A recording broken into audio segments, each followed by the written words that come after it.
We're going, hear myself there.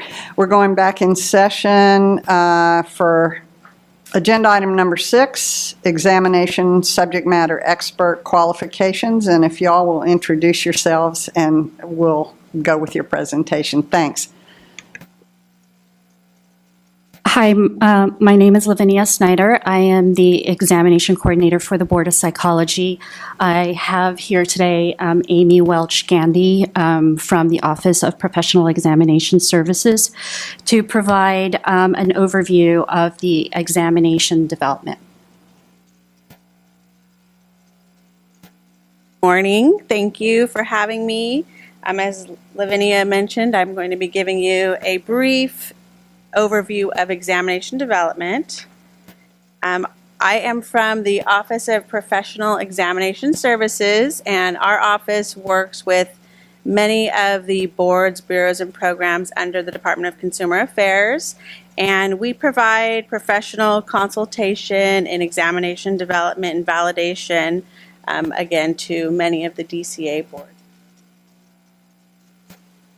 Our mission is to protect the interests of consumers by supporting the Department of Consumer Affairs and its regulatory entities in their commitment to establish and maintain licensure examination programs that are fair, valid, and legally defensible. Some of the services that we provide include all aspects of licensure examination and validation, and that includes occupational analyses, examination development, test scoring, and statistical item analysis. And then we also provide program evaluation for national. We also provide oversight for the DCA master contract for computer-based testing, which includes a quality assurance program. And we report to the legislature each year the mandates of Professions Code Section 139, which is reporting that the licensure exams are meeting standards, professional guidelines. Currently, we have 21 clients, and for whom we develop about 41 licensure examinations. Those are law and ethics examinations as well as general examinations for life. So how do we ensure validity of licensure examinations? We maintain an independent and objective perspective, and we adhere to the accepted technical and professional standards that are used for all licensure development, not just for California, but throughout the country. We follow those standards. Those regulations, standards, and guidelines include, again, Business and Professions Code Section 139, the principles for validation use of personnel selection procedures, and standards for educational and psychological testing. The big picture for exam development, this kind of umbrella for exam development starts with the occupational analysis, followed by exam development, and then the final step is passing score, where we determine the cut score for the examination. I'm going to talk a little bit more about each of these in some upcoming slides, but basically, occupational analysis establishes validity for the exam. How we show job relatedness, we link back to what actual licensees are doing on the job. Examination development, we also use subject matter experts. So again, we're talking to actual psychologists who are out there in the real world practicing. They write the test questions based on experiences that they've had out there in the real world. And finally, passing score is where we determine the cut score. So where is that entry level line for competent, safe?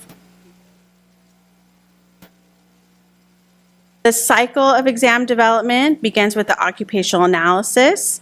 In that process, it's kind of like a research study where we interview, we do a literature review of the profession, what's changed, what's up and coming. We hold workshops with subject matter experts to refine that information. That information all gets put into a survey or a questionnaire, and it goes out to licensees. They give us feedback about that information. We develop what we call task and knowledge statements. They tell us what's the most important aspects of their job, how frequently do they do those things, and then we're also looking at the body of knowledge needed. From there, we have the examination outline. That's the blueprint for the exam. I think we're going to talk a little bit more with Lavinia for that aspect. But that tells us the major content areas of the profession. That's all developed by subject matter experts and the result of the occupational analysis. Following the occupational analysis, we have reclassify or review, where we do spring cleaning for the item bank. So we look at all of the existing test questions and we decide, are they still relevant? Are they still important for new psychologists to be tested on? That information, well, we never throw out all of the questions. We look at them. Following that, we have item writing, item review, construction, and passing score. That's our cycle. I'm going to move on to the next slide because it gets into more about occupational analyses or analysis. It's a study of the profession, again, defining those important tasks for new licensees. It provides a description of practice to develop the examination outline, and it should be current. So we say every 5 to 7 years. Sometimes it can be sooner if something major has happened in the profession, or it could be longer, 7 years. Nothing's changed if the profession. For the Board of Psychology and any program that has a national examination, we also try to follow what the national is doing as far as the occupational analysis goes, because we want to look at, is what's being tested on the national examination relevant for California? Are what California psychologists doing being measured in the national? That's important that those kind of stay in line with each other. So why are they important? The content domain of licensing examination should be defined clearly and justified in terms of the importance of content for credential-worthy performance, and that comes from the standards that we follow, those standards put out by PSYOP. They establish job relatedness. So again, we keep talking about job relatedness. We want the exams to be linked back to what psychologists are actually doing on the job. And they can form a basis for legal defensibility of the examination, of course. We want that foundation.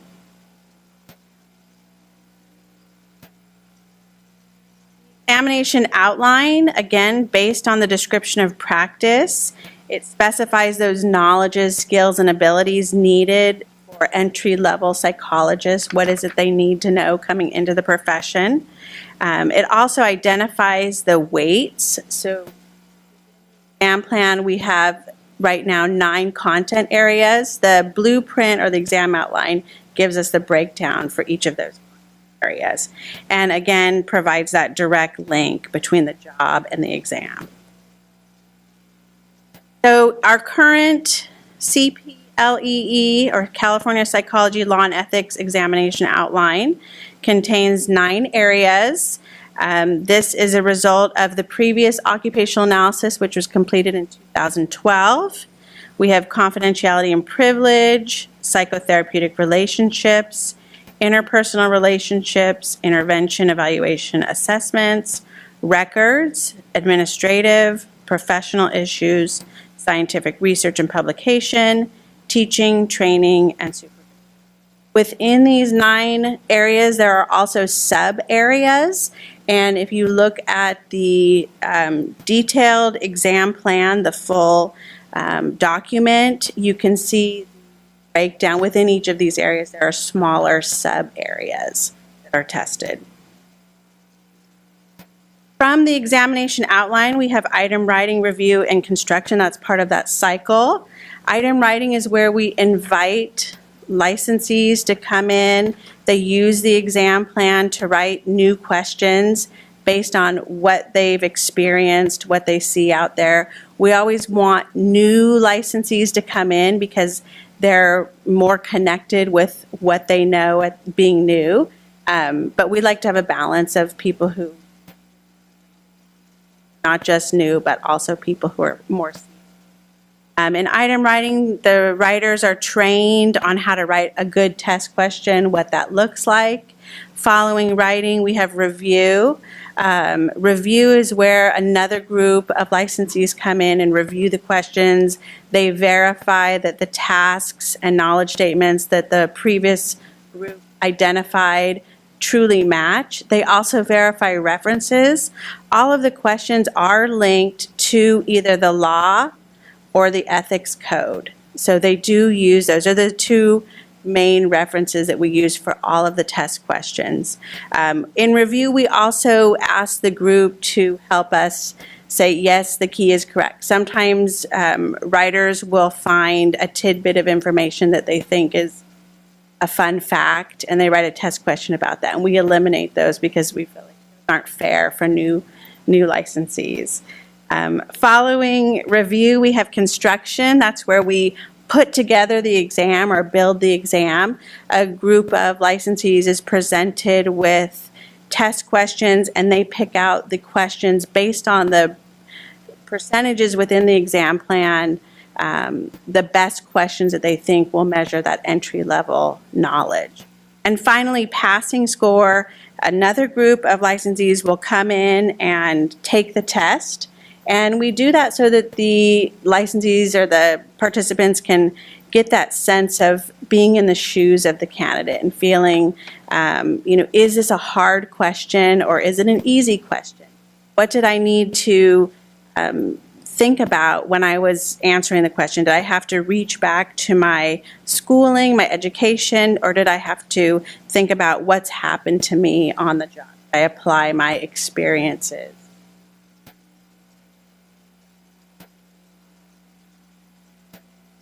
So I just have a question because I'm a bit confused.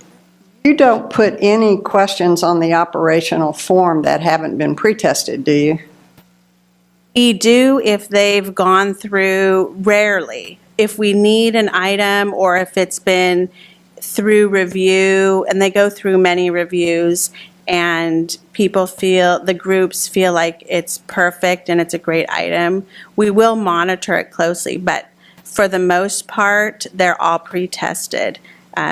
Rarely, if we need to make up an area we're deficient in and we need to grab a item that's new, might do that, but we would monitor it closely to make sure that so that if it doesn't perform well, it gets taken off. And then what happens to people who have taken it and it hasn't performed well, but it's been on their test? Depending on the situation, we would give credit and they would receive it. If they were right on that cusp of they're 1 point away from the cut score and it didn't perform, and that item didn't perform well. They would get credit and then they would receive a pass. So, thanks. And that leads to the examination statistics. We look at the statistics about every 15 days, just depending on the number of candidates who've taken the exam. We look at the pass rate, so overall, how many candidates are passing. If there are too few passing, we want to know why. Did something happen? What's going on? We look at the difficulty level of the question. So if we see a question where candidates, for one reason or another, are choosing something other than the key, we would do research, look at references, talk to subject matter experts, talk to the board, find out, do we need to give credit for this question? Look at candidate feedback. So candidates, as they're taking the test, are allowed to make notes. So they can, for each question, they can take the time, or at the end, they can make a note about that question. These are confidential notes that the candidates can write so that we can look at They thought there were two correct options, or the question was convoluted. They felt there's not enough information to really answer the question. So we take that information back to review. Prior to review, we consider the information and we compare it to the statistics. So if we have 10 people saying there's two keys, that's really important for us as the test developer to look at and determine, do we need to take action regarding this item? Do we need to? There are two keys potentially. Successful examination development requires the commitment and collaboration of the board, OPES, and the licensees or subject matter experts. From the board, we ask that any changes in the law get reported to us, just so that we can make sure we're not keep putting outdated information into the exam. And also that recruiting for the workshops is important. We want to have a diverse group of SMEs, people from Northern California, Southern California, people with a variety of expertise within the profession, and then again, people who've been licensed for a short time and people who've been licensed. I'm curious, since it is a law and ethics exam, what's the idea behind having a variety of different expertise independent of law and ethics? Like to, because even though that everybody applies the law, like to have a variety of questions and settings that they're writing about. So somebody who works in private practice versus an agency setting, how they apply those situations that come up for them, even though really, it's the law, it's black and white. I guess part of the reason I ask is we're going to be looking at the application for the subject matter experts. Is it what you're looking for is diversity of setting? Are you looking for diversity of theoretical orientation? Are you looking for diversity of years since they've been licensed? All of those things I would say, except theoretical orientation, because we're not addressing that in this exam. But setting is important because we want a different approach to how people are thinking about how they're writing the questions and how candidates might answer the questions. How about ethnic diversity? That's important, but that's important too, for sure. It depends on getting whether the board has that data on hand. But yes, we do want that too, because we want people's backgrounds when we're writing the test questions.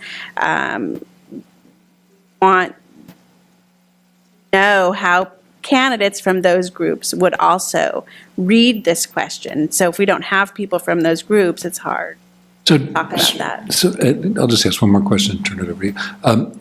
So we need to have data internal to the board as to who our licensees are by different types of cultural diversity, ethnic diversity, racial diversity, religious diversity. I mean, we're looking for all the aspects of diversity, I take it.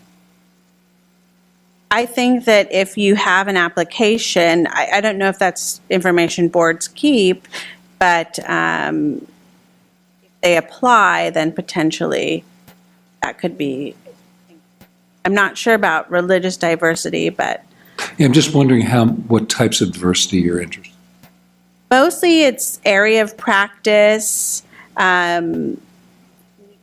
years of experience, location. Sometimes we like to have rural and urban. We like to have people from different areas in the state because sometimes practice can vary. Ethnicity? Yes, ethnicity. Sexual orientation? Essentially, yes. If that was something someone would be willing to offer, but yes. Well, I'm just curious as to how far we want to go with that. And there's obviously legal and right. Well, we definitely. ask people too, so. But that's very interesting. Thank you. I think we might, I'm just thinking a little ahead, and sorry to interrupt you, but I think particularly for ethnicity or cultural diversity, I know, I don't think we can require that information, but I think we might ask the information, and people don't- on a voluntary We don't basis. typically gather ethnicity. Right. As far as the license is concerned, Right. but we can certainly add it to on the the application for it to be an yes. SME, because I think that would be important. Who's creating the exam, and does it look different to different groups? So, yeah. Thanks. Contributions by OPES, we provide trained and experienced testing specialists. Again, maintain the independent and objective perspective. We follow those technical standards and ensure that the exams are psychometrically sound and legal. Back to the ethnicity question, do you currently have that information from other boards? I don't think that that boards are allowed to collect that.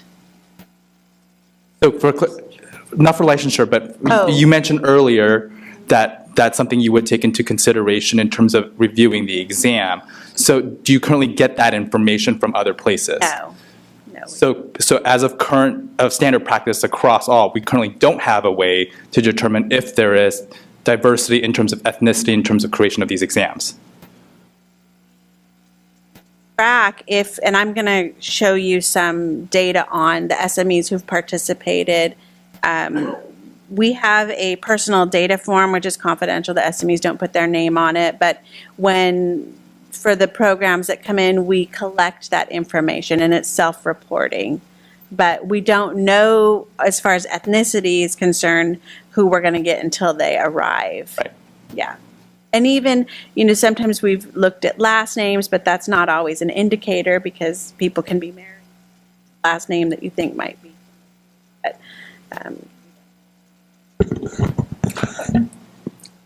So does DCA have a policy that we're not allowed to get that information? Is that what you're telling me? there's a law. Sorry if I may interject. Sure. Tracy Montez, I'm the Division Chief of Programs and Policy Review, and OPS is one of the units in my division. I just wanted to clarify, there is a government code, I don't know off the top of my head, that prevents the department from collecting this type of data. It's very specific in that the data you use needs to have a justification. You can't just arbitrarily collect data about your licensee population. We have had some boards in the past for their occupational analysis do a voluntary response in terms of certain information. The Uniform Federal Guidelines on Employee Selection does like you to look at ethnicity and different types of demographic data. However, again, with DCA, we need to be careful about what data is collected and how it's going to be used, and making sure that it doesn't have unintended consequences. But certainly, if you can create a application for your subject matter experts, looking at some types of diversity issues to make sure you have, as Amy mentioned, settings, gender, ethnicity, things like that, and it's voluntary, and checking with your legal counsel, that's usually very reasonable. But again, I just ask you to be very thoughtful so that we don't have unintended consequences. But we appreciate the fact that you are looking at diversity, because it does strengthen the process and allows, again, a good, robust discussion among your subject matter experts. Thank you. Because even the document you provided us about expert consultants says that we should be looking at ethnicity and gender. So hopefully we can find a way to do that in a way that's sensitive to both the law and people's own identities. Thank you. Are there examples that we can turn to as we think about that from other places and how we... You're welcome to consult with us if you have some drafts, and we could look at maybe what this one particular board did with their occupational analysis. Again, it's pretty rare for our programs to collect that, but we're certain we can do some research for you, or again, to work with you as you create that product, that application.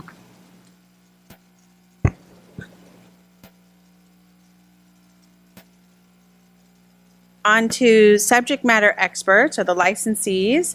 They ensure that the test items are related to current practice and are referenced properly to the law and the ethics code, the law and then the ethics codes.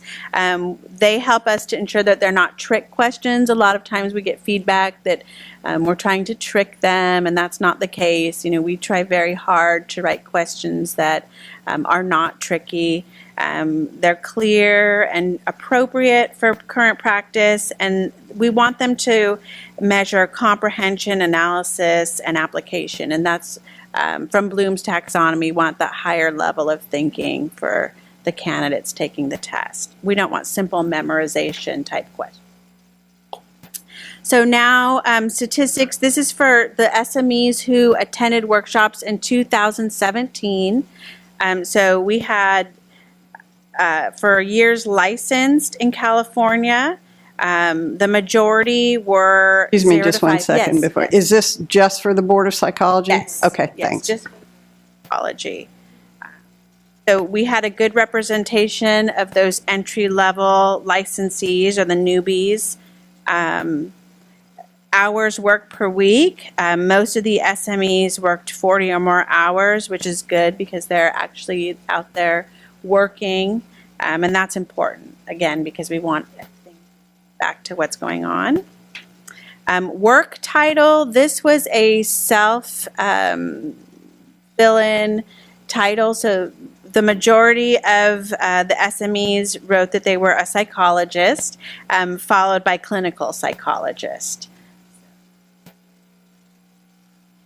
Had some forensic, neuropsychologists, pediatric staff. Some people identified themselves as directors.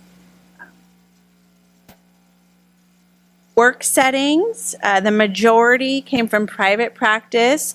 That's great because we want to have people there who are independent. In some settings, maybe even though they're licensed and they're independent, some people still have supervisors if they work in a certain setting. So we want to know from that private practice perspective, what is it that happens out there where they may need to get consultation or get an extra CE. Government, nonprofit, hospital, university education, nursing home, HMO, outpatient, corrections, VA hospital, county mental health, and then people who wrote other articles.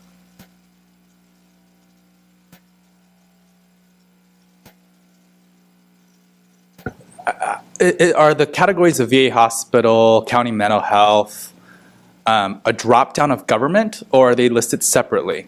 They aren't. This is a self-populating line item. So they wrote in, some were more specific, some were general.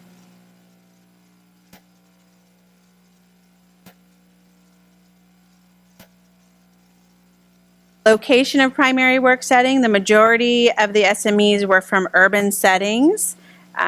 Gender, most of the SMEs were female. I'm not sure how that represents the population. Psychology, okay. The average age group was the 30 to 39 years, and that could be linked back to having the majority of the SMEs being newer. And then ethnicity, the white Caucasian area was the majority. And then you can see the breakdown.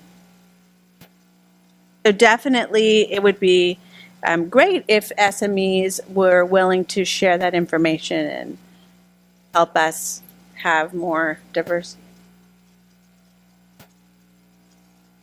And those are also self-filled in categories, is that correct? These are a checkbox. So these are the listed categories, and then they check which box they feel, or they can put in other, or they sometimes will have SMEs right next to box. So this data isn't necessarily reporting the zeros because there could be other checkboxes in there? There's other, so there were 7 who were other. And how did And they, declined to state. and how did the determinations for these, what standards are you drawing from in terms of defining this ethnicity? Had this, the form that's used, it's for all of the different programs that we work with, and we review it periodically. We get feedback from SMEs if they feel that a category is missing or it's not representative or we're not using the right terms. So if someone was Brazilian, for example, they would have to list other because there is no existing Right. category for Latinx or yes. for, and it's not drawing from a state prescribed form of what ethnicity is describing as. Right. From like a data, from like the Census Bureau or the state demographic, the demographer's office. Correct. And why aren't we drawing it from the state demographer's office? I can't answer that. Just, we've looked at it and reviewed it and had people approve it. But that's just what we've categorized. And based on a previous comment that I heard that there's some federal Government code. Exactly, and I'm sure they may have standards as well in terms of what is prescribed as what categories to list. Is that accurate? I don't think the government code lists what the categories, but we definitely take into consideration looking at, for example, the census, how those are listed. And we've updated it over the years with back from subject matter experts. So. And how's that feedback collected? Something we can And that feedback's collected by discussions by or our conversations? office, yes. Understood. Sorry, Tracy Montez. Again, I just want to be clear that it's the state code that talks about how you collect data. And generally, with regard to the occupational analysis and the demographics, it's based on conversations with the boards and the subject matter experts. We know that with the census and other types of tools, there's a very long list of different categories and things like that. It just really has never come up in discussions or conversations to expand that because the pool tends to be pretty narrow in terms of those filling it out. But we're always welcome, again, to expand that to match the census or other, tools that are used to collect data.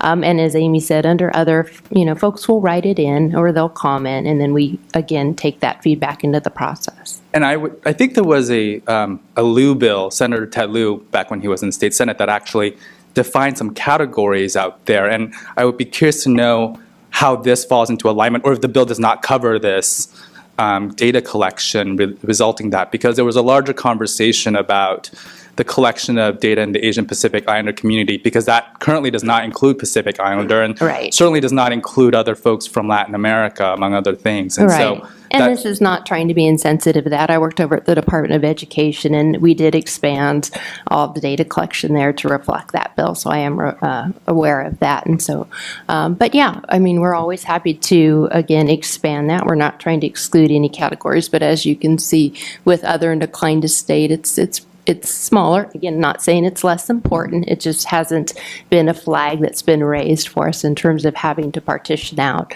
that demographic question. I would think by broadening some of those categories, Mexican American Chicano only, obviously, I think you were alluding to, represents a small part of the Latino, or a substantial part, but still a part of the Latino population here in California. And just looking at those statistics, I don't know if people that saw those categories put themselves in other because it didn't represent their identity. But we do seem to have an underrepresentation that concerns me in subject matter experts, if that is representative of the entire Latino population as opposed to the population of the state of California and the percentage of Latinos in our field. So I think that's certainly an issue we want to revisit internally, I think, in terms of how we better recruit subject matter experts. And especially, I think, with your legal counsel too, because again, it is a challenge in making sure that we have diverse groups throughout the examination development process, and even with the collection of data for the occupational analysis. And it would be certainly something to look at across all of our programs. Sorry that we keep interrupting your presentation, but So we Please would be, proceed. yeah, would be happy to evaluate the form and come up with some Right. more descriptive, broader description. great, thanks. And then finally, our last area that we look at is county of practice. So the majority of the psychologists came from Los Angeles of this group, but we have quite a bit of representation from counties throughout California.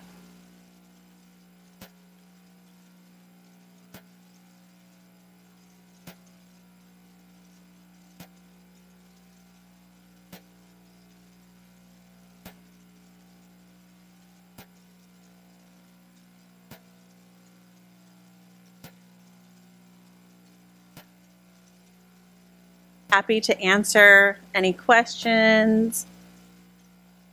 It'd be interesting to look at those numbers in terms of counties, in terms of actual population distribution in California, as well as distribution of licensees, which I think we can do without Yes. running afoul of anything. So we might want to compare those statistics to where our licensees, the counties are located. And for instance, I noticed Alameda and San Francisco have a total of 6 out of the 74, which does seem to me maybe an underrepresentation. Yeah, I totally agree.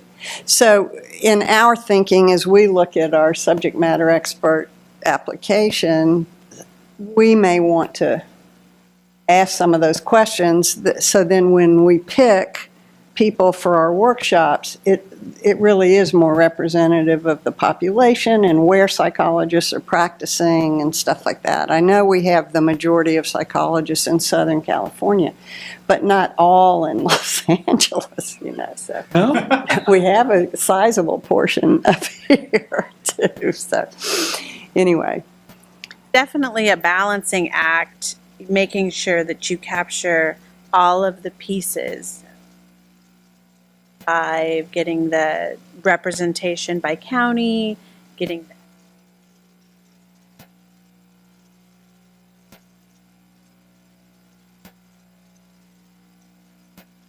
I mean, by and large, I think it's really nice to see that people are participating from all over and who do represent practice in a lot of areas, and there is a certain degree of diversity without ethnic or cultural diversity without really advertising for that. I'm putting that in quotes.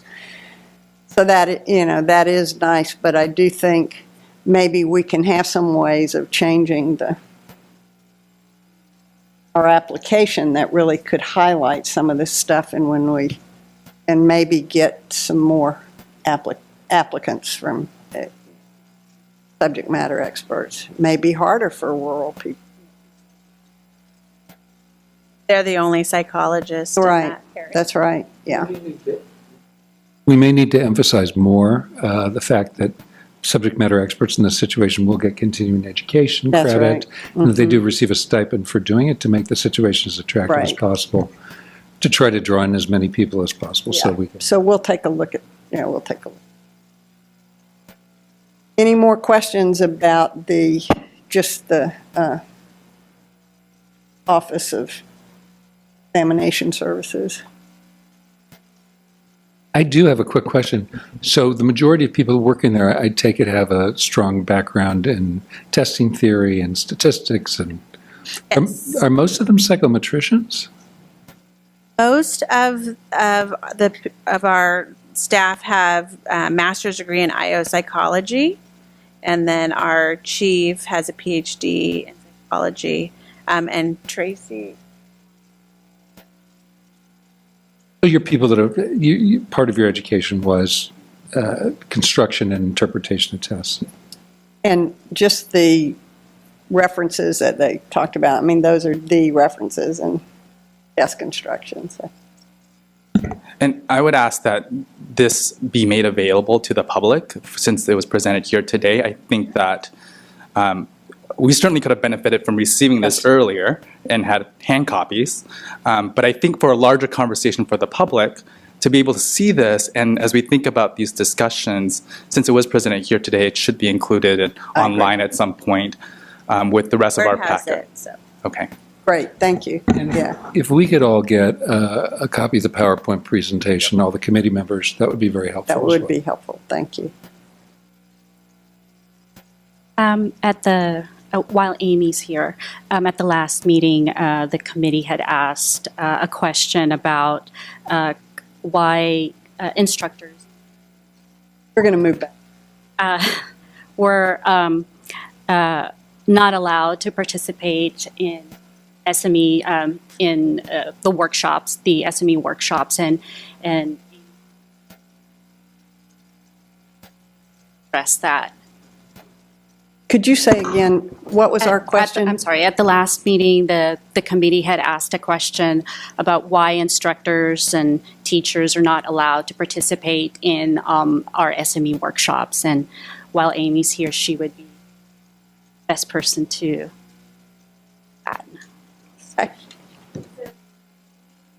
Have criteria and a DCA policy that we adhere to, and in the policy, it lists who would be excluded from participating. That includes board members for conflict of interest, as well as teachers, especially prep school teachers, so for teaching or preparing students to take the exam. We also try to shy away from professors because there's sometimes a conflict. There can be a conflict of interest of not representing every school. You know, we can't possibly have every school.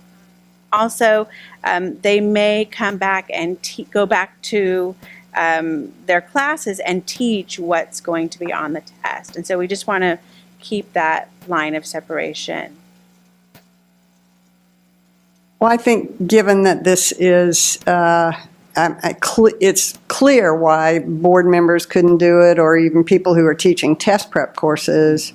But I think even for people who are academics otherwise, if they're not licensed and not practicing a lot, at this point, some are licensed but are only on faculties and don't have a practice. And this is really about who's practicing and what practitioners, what ethics and what laws are most salient, or do they have to deal with most, and stuff like that. So, yeah, that makes sense. You okay? Oh, yeah. Just as a follow-up to the questions during the presentation, I just wrote down a note that we would like to have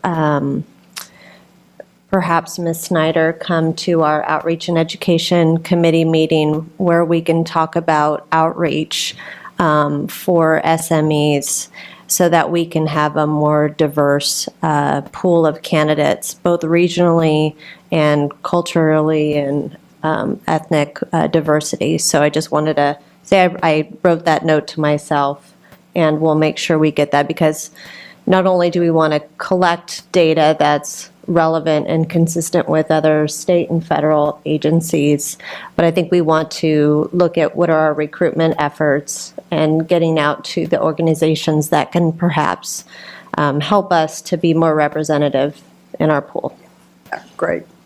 Thank you. And I think to some extent we're prepared to have that discussion today as well. Uh-huh. Okay, so thanks. So now, do we want to, do you have something specific, Ms. Snyder, that you want to present before we start taking a look at the SME?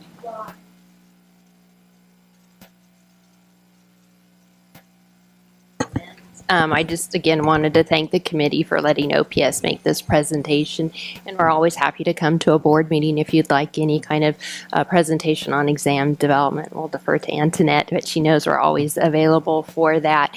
And I grew up at OPS. I was actually a graduate student assistant, did my thesis on setting a passing score. So this is all near and dear to me, and appreciate the feedback because we also learn on ways to improve our processes. So it's always good to have this kind of discussion. So thank you very much.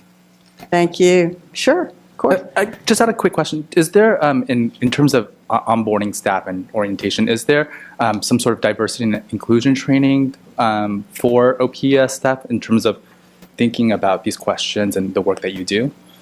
During our training, yes.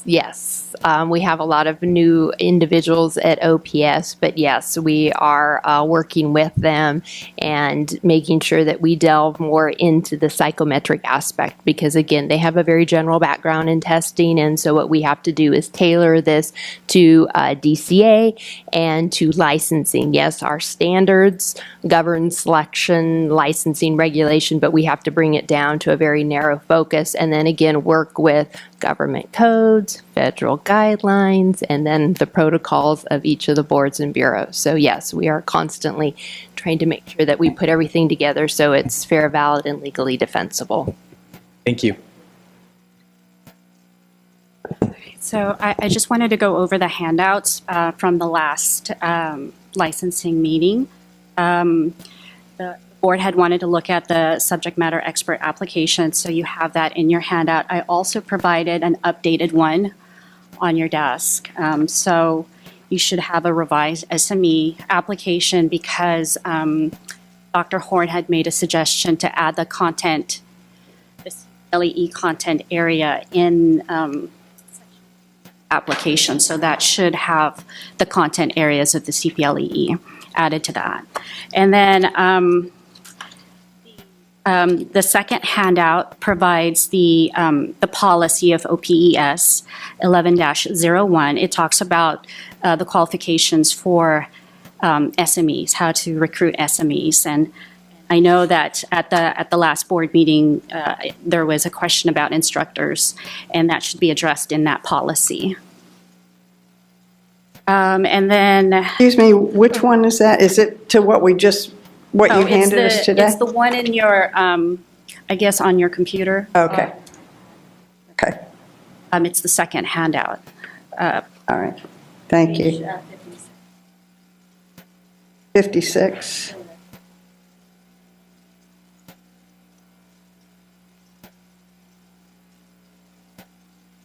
Oh, okay. Next handout is just information about the expert consultants, which Amy already. And at the last meeting, I think had asked for the candidate information bulletin. They wanted to know if the content areas and sample test questions were on the candidate. Yeah, thanks.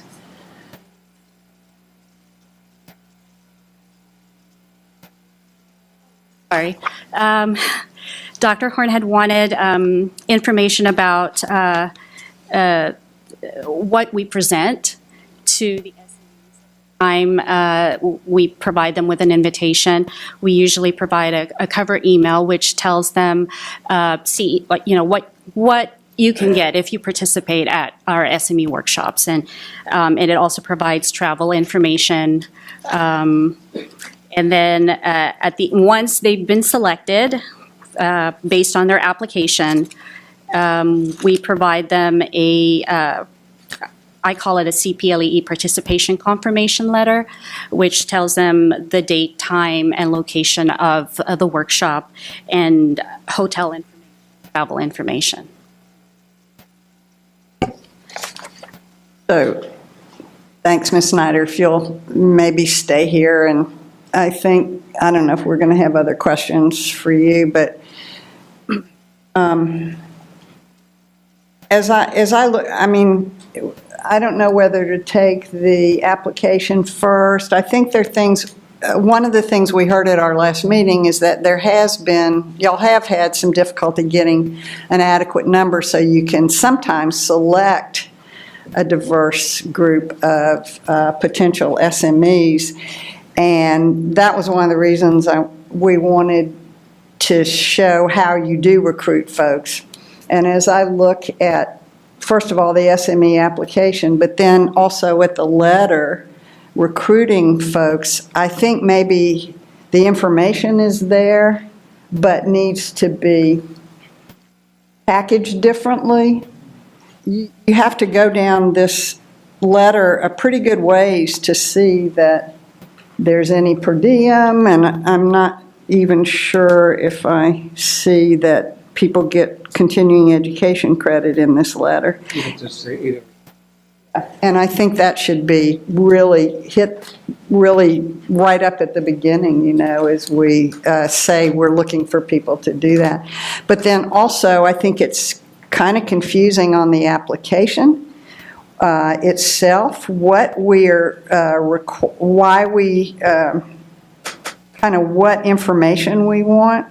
I think some of this information makes zero difference in terms of a subject matter expert for a law and ethics exam.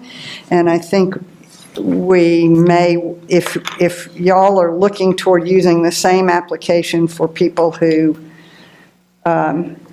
do enforcement things as well, I think maybe we still ought to separate out what we would look for in enforcement versus what we're looking for in exams, because it makes no difference whatsoever whether someone works with dissociative identity disorders or borderline personality disorders or any diagnosis. And I think we really want to highlight what the law and ethics needs subject matter experts for. So that's one thing. So I'm thinking we really want to go through these and revise them, and I don't know the best use of our time here today, if maybe we could offer some general recommendations and suggestions and maybe come back at our next meeting with that in form. Would that be good? Okay. Does that sound all right to y'all? Okay, all right. Y'all want to start or go? If I understood OPES's comments, we're really interested more in this context, in diversity of practice setting. So I think we should be focusing more on practice setting than, for instance, there's a section here, psychotherapy, that seems to go to theoretical orientation. We don't care. So I think we want to look at practice setting and general area of psychology that they're practicing in. So for instance, maybe even using that list that was done as a breakdown as to where people's practice settings are, we could start to compile a list of particular settings that people could be in. I also think we then want to also have kind of an occupational listing in the sense, are you practicing as a forensic psychologist? Actually, that's a tricky one. Working with children, working with adults. I mean, those are the kinds of things that might have you looking at different parts of the... Would it be helpful if I revise this application and then just email it to all committee, all members of the committee, and then you could provide me feedback at that point how you would like the. It's just a. Yeah, just to you, and then you could bring it back to the next committee meeting, and we could. That is. So let's give some ideas. So I think you could have, obviously private practice, governmental agency, hospital setting, public health clinic.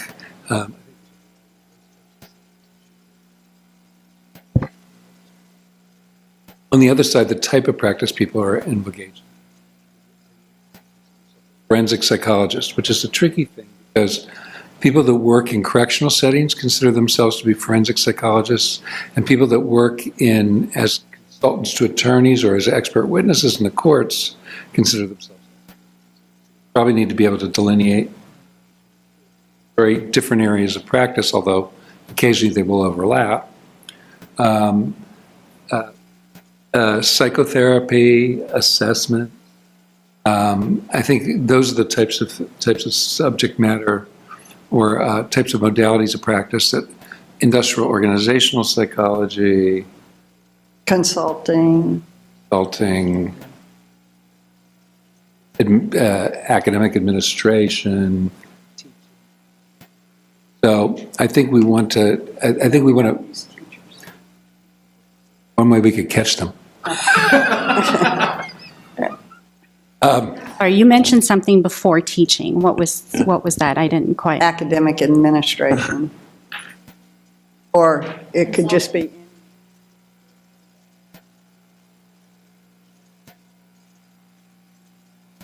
Consulting.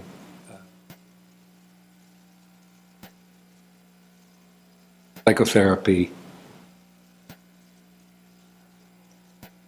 I think that's a good starting point. Yeah. We can obviously add to those things as we go. But I think those were, if I heard correctly, those were the two domains that were most asked in terms of getting diversity of our experts. Is that? I think we need to do urban and rural. Yeah. That's another Yeah. important dimension, and I definitely think we ought to ask about ethnicity or cultural identification. We're allowed to. We're allowed to on that. It's volunteer information.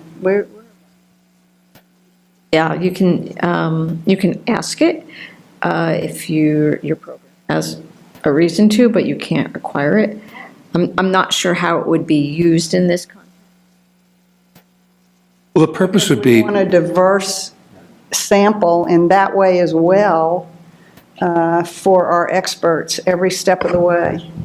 Because we do know, for example, from research that different ethnic groups view certain questions differently and respond differently. And I don't know what the issue is. I don't know what goes into that, but I do know there's a lot of research on that. So we want people to identify themselves, and we would want to have samples, SMEs who are representative of the psychologists' state and the diversity in this state. But I think, we can't, well, I think there's a question for Ms. Marks, can we use that information in the selection process of SMEs? No, right? I think that would be my concern. I think you could certainly, I'd have to look into it further to know. You could use it as the basis for hiring a SME. You can certainly talk about what I'm sorry? Right. You could certainly talk about the diversity of your licensing population and the diversity of those people who are seeking licensure and invite people to apply. But whether or not you could use as a basis for choosing your SMEs. And I think, Okay, that's helpful. But I think the inclusion of that question goes to what Ms. Sorek earlier mentioned about maybe connecting this work with the outreach committee. And so that once we do have an opportunity to have a baseline of this voluntarily collected information, we can identify, the outreach committee then could discuss potential ways to engage in outreach and for a larger conversation, but not for the actual selection of SMEs. Is that fair to say, Ms. Sorek and Ms. Marks? Very fair, and I would just like to point out that Dr. Horn also sits on the outreach.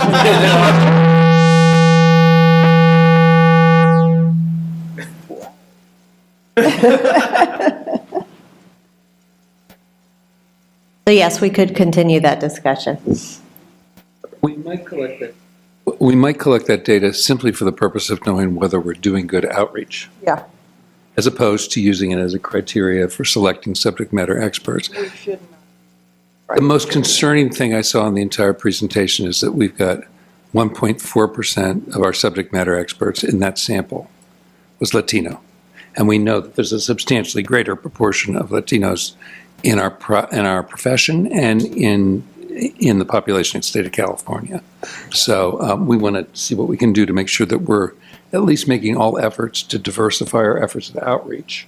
It doesn't guarantee that we're going to get a representative sample because we're not going to use it as a criteria for picking people, but that we are making maximal outreach to try to create the diversity necessary. I don't know how the board collects information on ethnicity.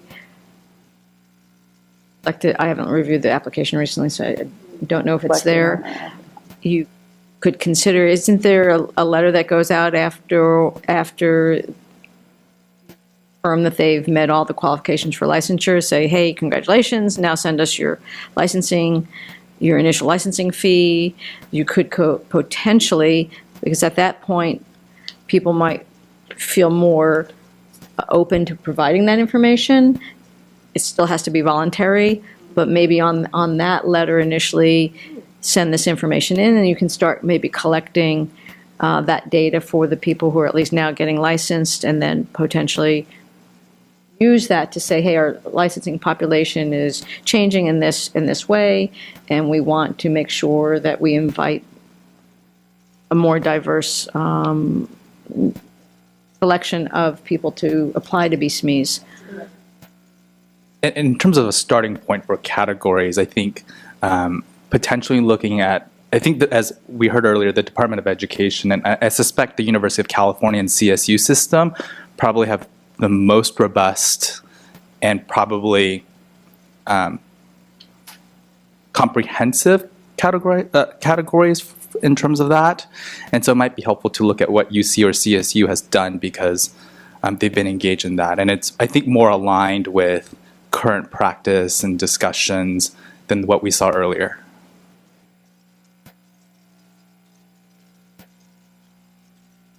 Okay. Did you have more that you wanted to say, Dr. Phillips, about this part? The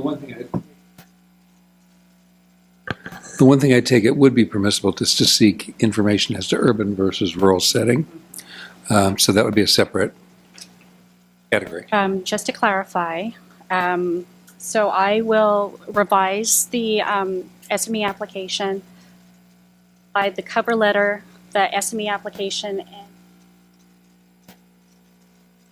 confirmation letter to the members once the revision. Yeah. And then we would not reply to all, but we would just send back to you or suggestions or whatever to come back to the next licensing committee meeting. Yes. Yeah. Okay, but I have some other stuff I want to talk to you about. Yeah, me too. Mr. Fu, did you want to? This is on the application part. I think we ought to, page 2 of the application part. Which would be page 50 of the combined package. 50 of the combined agenda. First of all, what services do you perform? I think we ought to use the current language nationally, which is health service psychology, general applied psychology, or both. That's our national language now. And I'm suggesting that the areas of expertise not be these, but the areas of expertise should be our content domains: confidentiality and privilege, psychotherapeutic relationships, interpersonal relationships, all those 8 or 9 domains.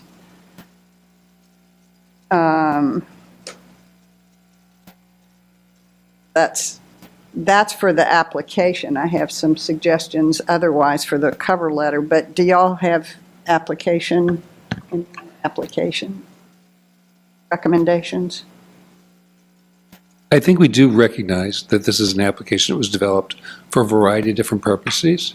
So I hope that no one's taking to heart the fact that we want to modify this By taking particular it personally. particular We don't. form. Yeah, Yeah. because it's just, I think we've probably tried to use this document to accomplish too many things in terms of subject matter experts. So we probably need to hone in on what would be most effective in each of the ways that it's used. That we use subject matter experts. Yeah.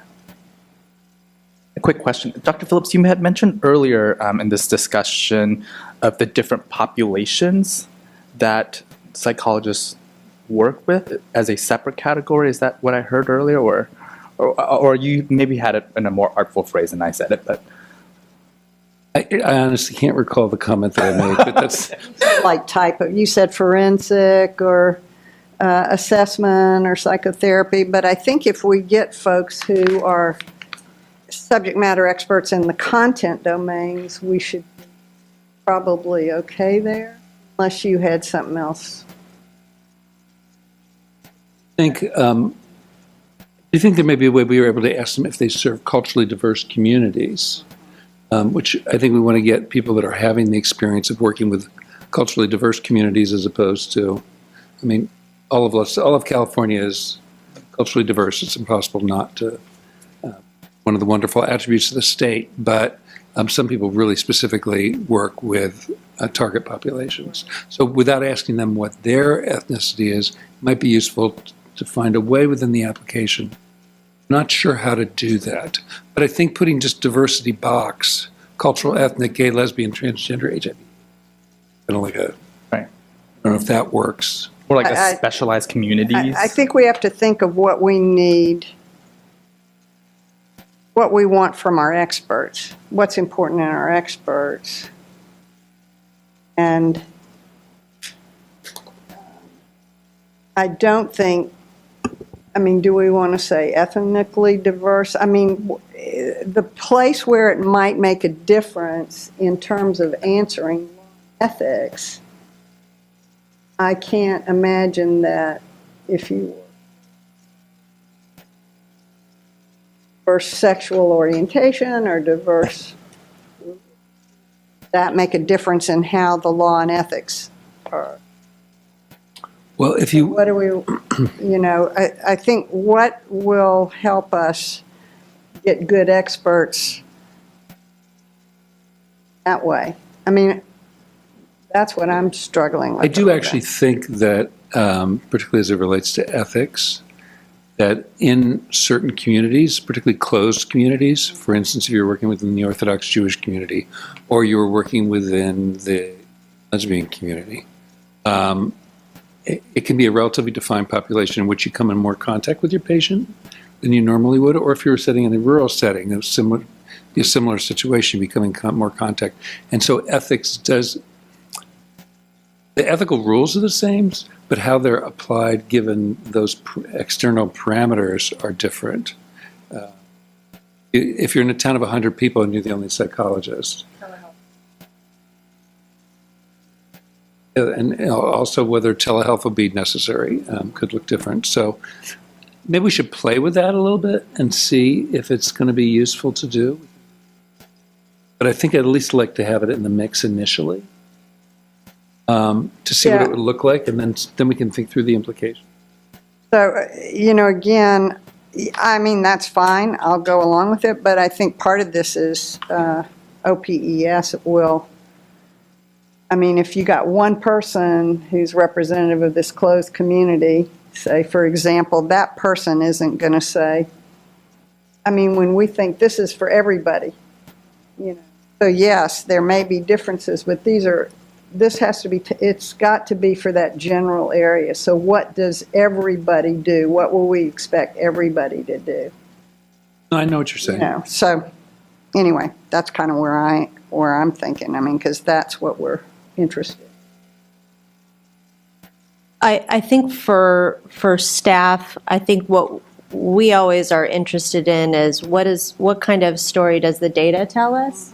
So, you know, whether or not we're using the data for selection of subject matter experts, I think it can tell us a little bit more about the exam and who are conducting our occupational analyses and whatnot. So I think as much as the more data we have, the better and the more informed we are. That makes sense, complete sense. So again, I think we can ask these questions and then what we get. And so we're clear on the application part. Now, I have some suggestions for our, hey, we'd like you to volunteer letter. After that first paragraph, I'd want to have some bullet points and say, here's who, you get a per diem for doing this. You get continuing education credit for every day you do it. The board will help you make your travel arrangements. I mean, all these kinds of things, we're looking for a diverse group of people, I also think even the first paragraph, just reading it, it's not clear to me that this is about licensing examinations. I mean, it's the We need Office your of help. Professional Examination Services. Help wanted. Yeah. I think we need to be more direct and maybe Absolutely. a little bit more pithy, maybe even just sell it a little bit. So it sounds like this is a great opportunity for you to get continuing education credit. You're going to get a stipend. You'll be involved in constructing the exams that are used in order to determine whether people should get licensed in our state. It's important, really important work. I also think Contribution to your profession. we're asking them to fill out the application and the travel arrangement form ahead of time. And I don't think we should ask them to fill out the travel arrangement form until they know they're an expert. Don't. You know what I mean? So it should be a two-step process as opposed to giving them both to them at once.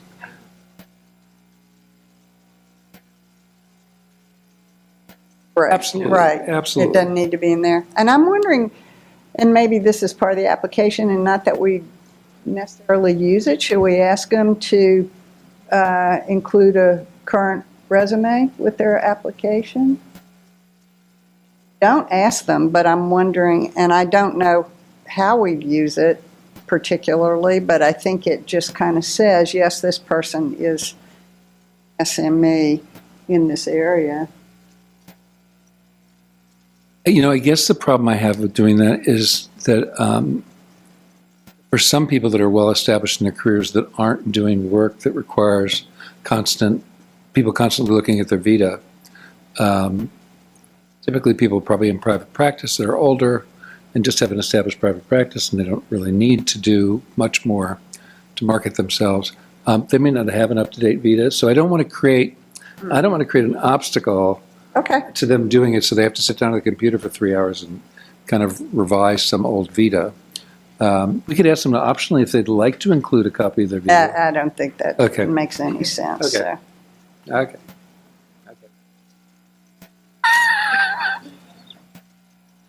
Okay, so do you have ideas about how to change that, really make it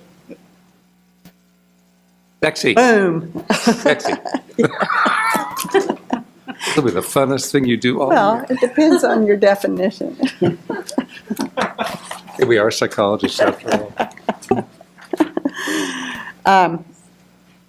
Anything else then? Any other recommendations for Ms. Snyder?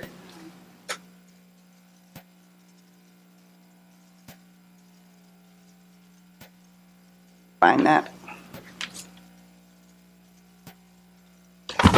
Okay, so this is after they've sent in their thing and told us when they can come, and now they're being picked, right? I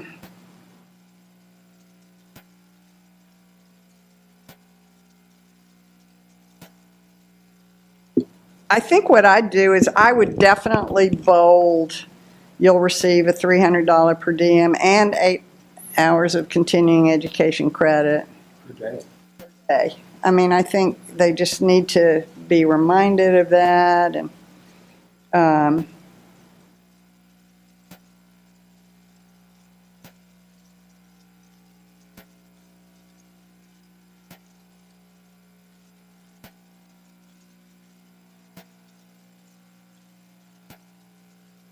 And And I'm not sure I'd say due to the number of last-minute SME cancellations we receive every fiscal year, I would just say you'll need to book your hotel accommodations. I might include a list of hotels. It's on there. Okay, It's listed, great. yes. Oh, yeah, right, I see that.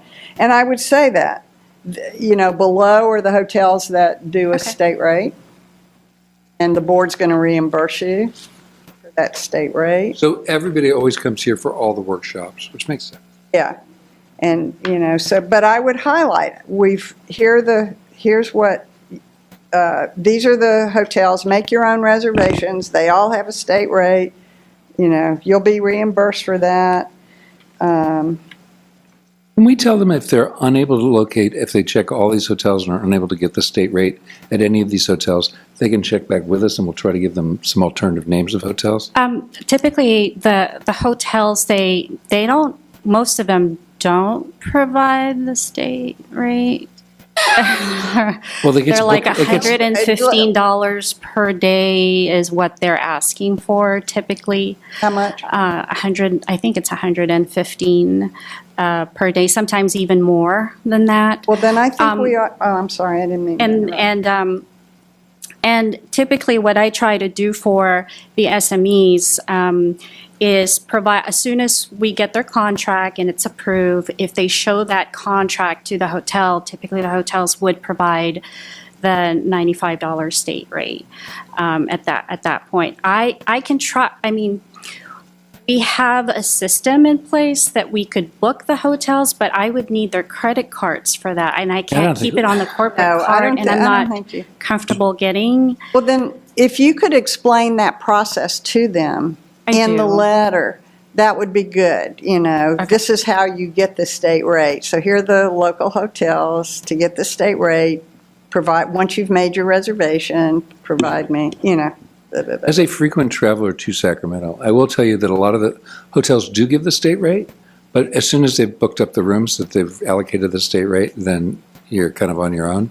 So if there's a circus in town or... Yes. it's that's why something like that. And I try to give them prior notice. Sometimes it's a month in advance, 2 months in advance. I give them, Probably get it. and in that way they can book their hotels way ahead of time. And hotels are often more accepting of the $95 state rate as opposed to booking your hotel a week Earlier. before the workshop.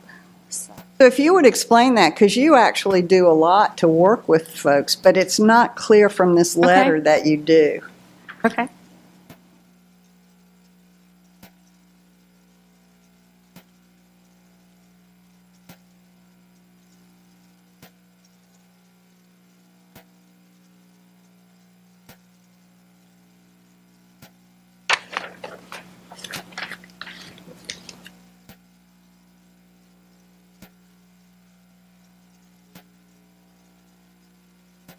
No, I think that looks...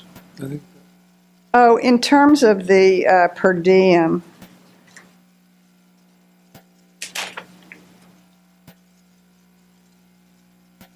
do people typically hand in their receipts, or do you just provide the per diem? For I'm talking about for meals. Reimbursement, yes. For I meals. typically just provide them the per diem because I base it off the time that they leave their homes. Right. And then from the time they get back home. So I just base it off the per diem rate. So Some SMEs do provide their receipts, but I typically just rate. Okay. So I'm not sure from this paragraph it's clear there. Oh, yeah, you did. I will not need receipts for meals. Okay, that's fine, Okay. just fine. Perfect, thank you. Yeah. I think on that same paragraph, that first line, the cost for hotel meals, et cetera, will have to be billed to the board on the official travel expense form. I just think about using a different phrase and bill to the board so that somebody doesn't think, oh, I I just tell the hotel, just bill the board. And, okay. and maybe make it clear that it's a reimbursement. And Provide their receipts. Form will be provided. And I would also clarify in terms of the taxi services to just a broader category.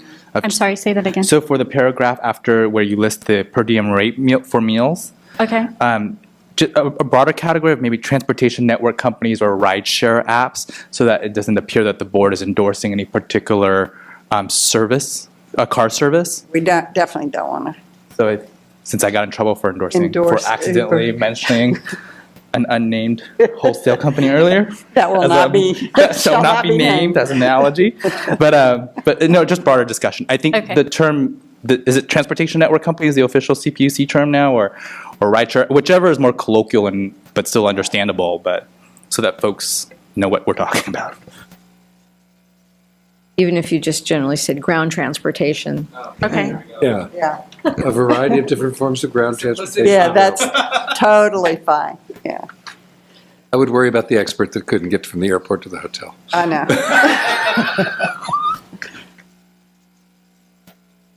They couldn't do it in an ethical way. There It'd be you go. all right. So, okay. Anything else? Do you need any more input from us? Oh, I have a lot. Thank you. But thank you, though. I think you heard from us last time, and you came back with us with all Thanks a the lot, things yeah. that we've asked for, which wasn't a little stuff. It was a lot of stuff. And so thank you for being just so attentive to that and helping us get to this place in the first place. Thank you for that. Before we lose Ms. Snyder, I just want to make sure Ms. Snyder will be presenting to the board at the February board meeting. And I just want to kind of clarify and kind of help articulate what the committee would like the presentation to be at the February meeting, because I think initially when we had talked, we had discussed having you present on the expert selection process. Is there anything else in particular you would like Ms. Snyder to focus on or stay away from, or what kind of from today would you like to see brought to the board? You know, I'm wondering if we have to do something because we have it in our licensing committee agenda. But I'm wondering if the presentation to the full board ought not be after we've gone through these forms again and stuff like that, which will be at the next licensing committee meeting.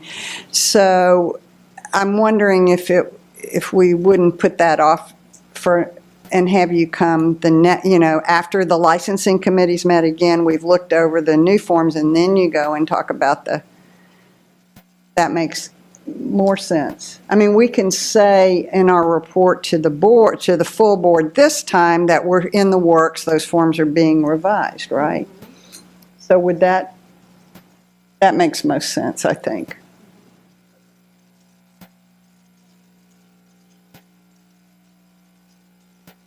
Thank you.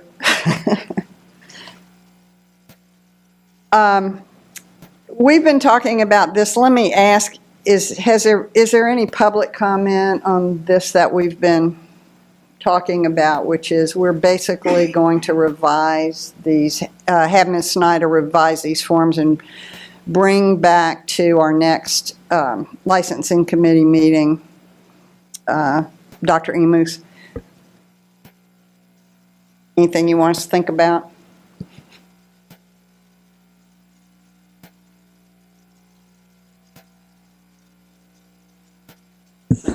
Dr. Marilyn Imos from the California Department of Corrections and Rehabilitation. I'm sorry, I have a pretty bad head cold today, and I hope you can understand me. I am going to try to keep it short because I have kind of a lot to say. But I wanted to say something about cultural fairness and examinations in general. That's always a major consideration for test construction, and I think the ideas we heard today on that were good, that we have more diversity. Absolutely agreed. At CDCR, we have a really diverse psychologist population, and apparently that isn't reflected in those numbers. So we have people who also are multilingual, or at least bilingual, who have different insights, because if you speak a different language, you think also differently. I wanted to say one thing again about cultural fairness is, and I'm not going to give any specifics, but a lot of the questions are based on vignettes.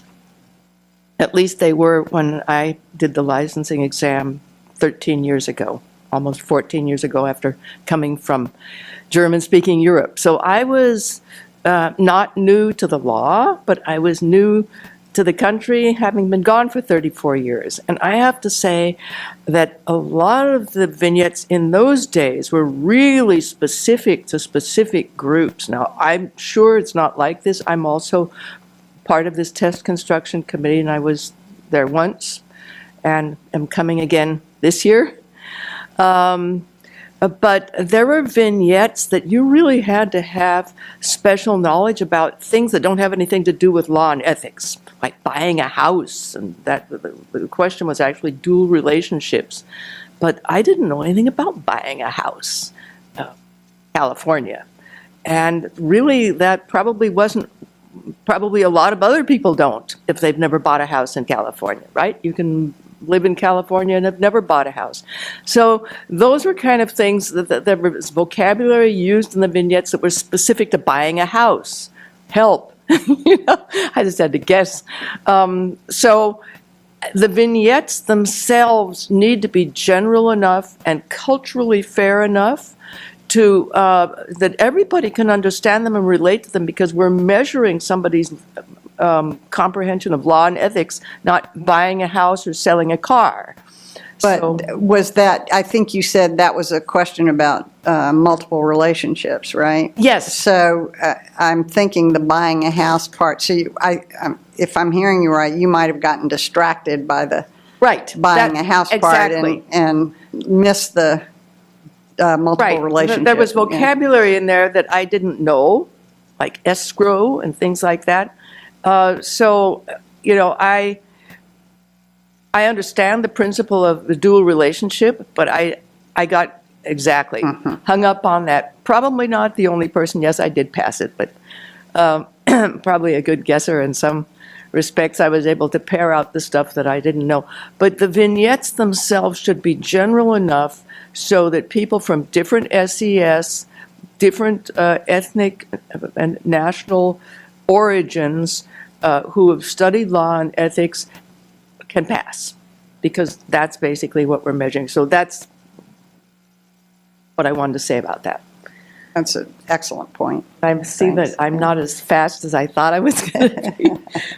While you're on that point, I just think that highlights in a way an aspect of diversity. Right. We talk in these general categories, but whether you're a person who's newly immigrated to the United States or was non-native speaker is substantially different than being a member of an ethnic group.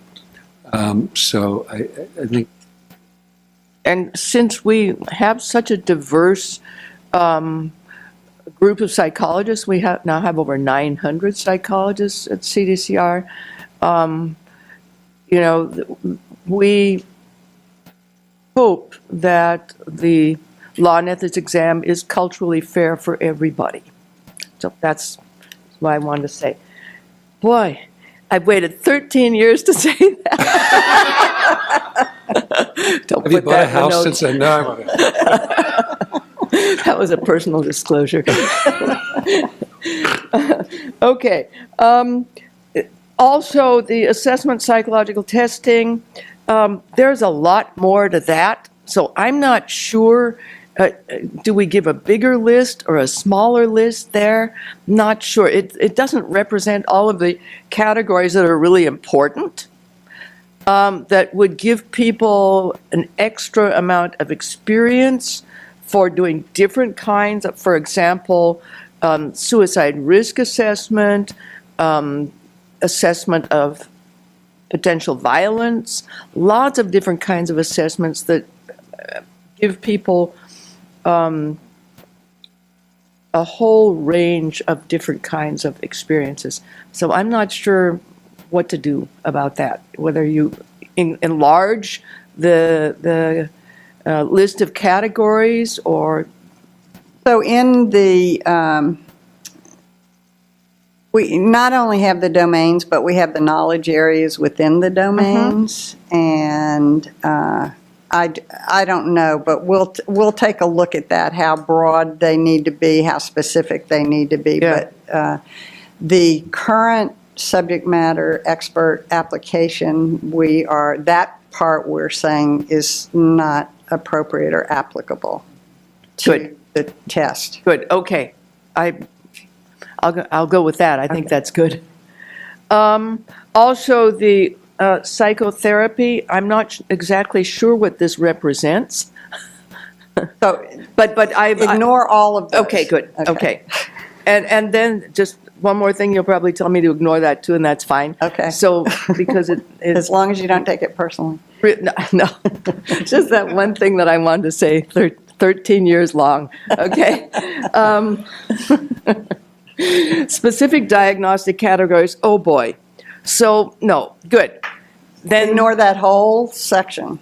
that's great. For that page. Ignore that page. We're changing everything on that page. But it except for did the give me signature. It did give me the opportunity to say what I wanted to say for 13 years. Well, I'm so glad that we did. No, cultural fairness is obviously, for all of us, really, really important. And since I've worked with various, then also non-U.S. populations in various parts of Europe and Asia who've immigrated to countries where I've practiced in different languages, I'm really sensitized to this. So I feel that it behooves us, for test fairness purposes and for construction of the test questions and types of vignettes, to really be as heterogeneous as possible. Thank you. We agree. Figuring out the way to do it is the key, but we totally agree, yeah.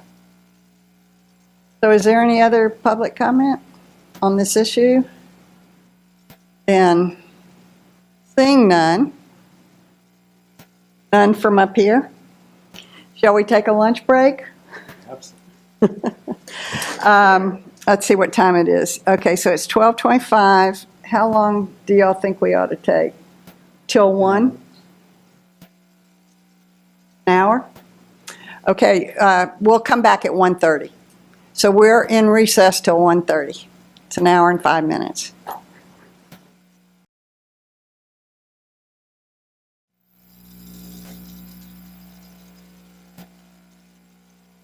All right, the licensing committee of the California Board of Psychology is back in session after lunch. Sorry, we were a little late, folks. And for anybody who's watching, we've moved. You might notice our background looks different, and that's because we've moved so that we can see the screen here that's going to have pathways to licensure. So what we're going to do is start going down the pathways to licensure. And review them again with proposed amendments,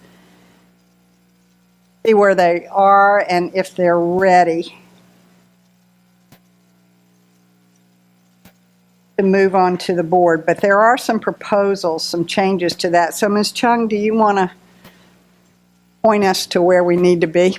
Thank you. Definitely. Provided in your materials, we have the tab A and tab B for item 7. I just want to walk you through where these items located. The committee has tasked staff to make. We're not hearing you good over here. Is it better? Talk softly, I think, is part of it. Both of them are on, but if you could speak up a little.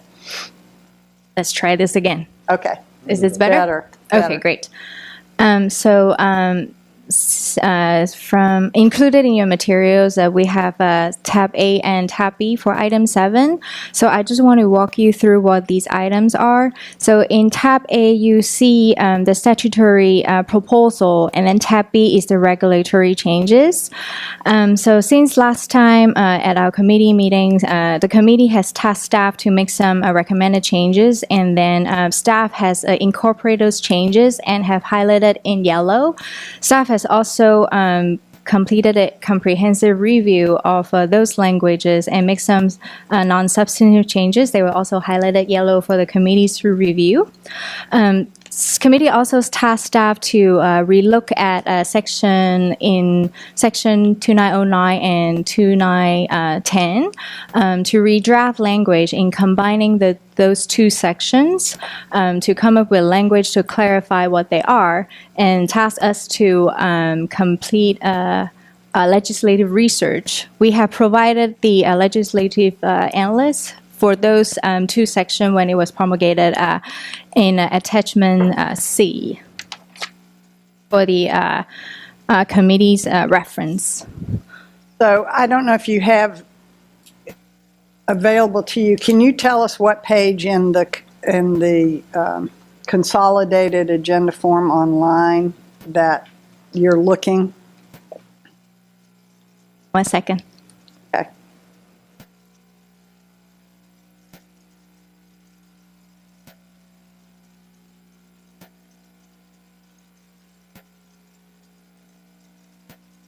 I'm thinking attachment A1 or A2. You're at A2? So A1 will be the proposal itself. A2 will be the marked version of the proposal A's language. Uh-huh. Yeah, Okay. and then the same applies for the regulations. So the attachment A will be language relating to proposal A. Okay. So proposal A, standardize the process for trainees gaining experience toward licensure. And or suggestion is to call everyone who's getting that experience, regardless of the setting, a psychological assistant. And then those people would have to conform to the kinds of things we require of psych assistants. And can you just tell us, or tell me, y'all might not need this, but what psychological assistants have to do? Perfect. So I'll give you just articulate this item in a little bit of a more context. This proposal A, currently we have 4 kind of different ways for trainees to gain their hours. So namely, they can, yes. Ms. Chung, can you have on the screen, I'm not sure who's controlling the screen. Okay, can we be on page 85 of the combined document? Because you're going through actual proposal A, proposal. correct? Yeah, what's proposal A, basically? It's attachment A1, Pathways Proposal A. And that way we're not on the statutes language, but on...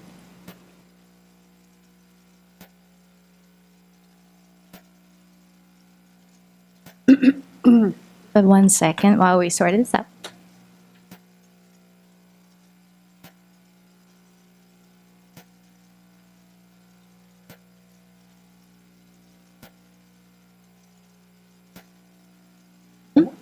There we go. There we go. Thank you. Thank you, Ms. Lin. So continuing, so currently trainees, if they want to gain hours to licensure, there are several, there are currently 4 ways for them to do so. The first way is to register as a psychological assistant, and the registration for the psych assistant is the annual registration, and there's a 72-month registration period towards that, and it requires a fee of $40. as you can see on the table on the screen up here. And the second way is to become a registered psychologist.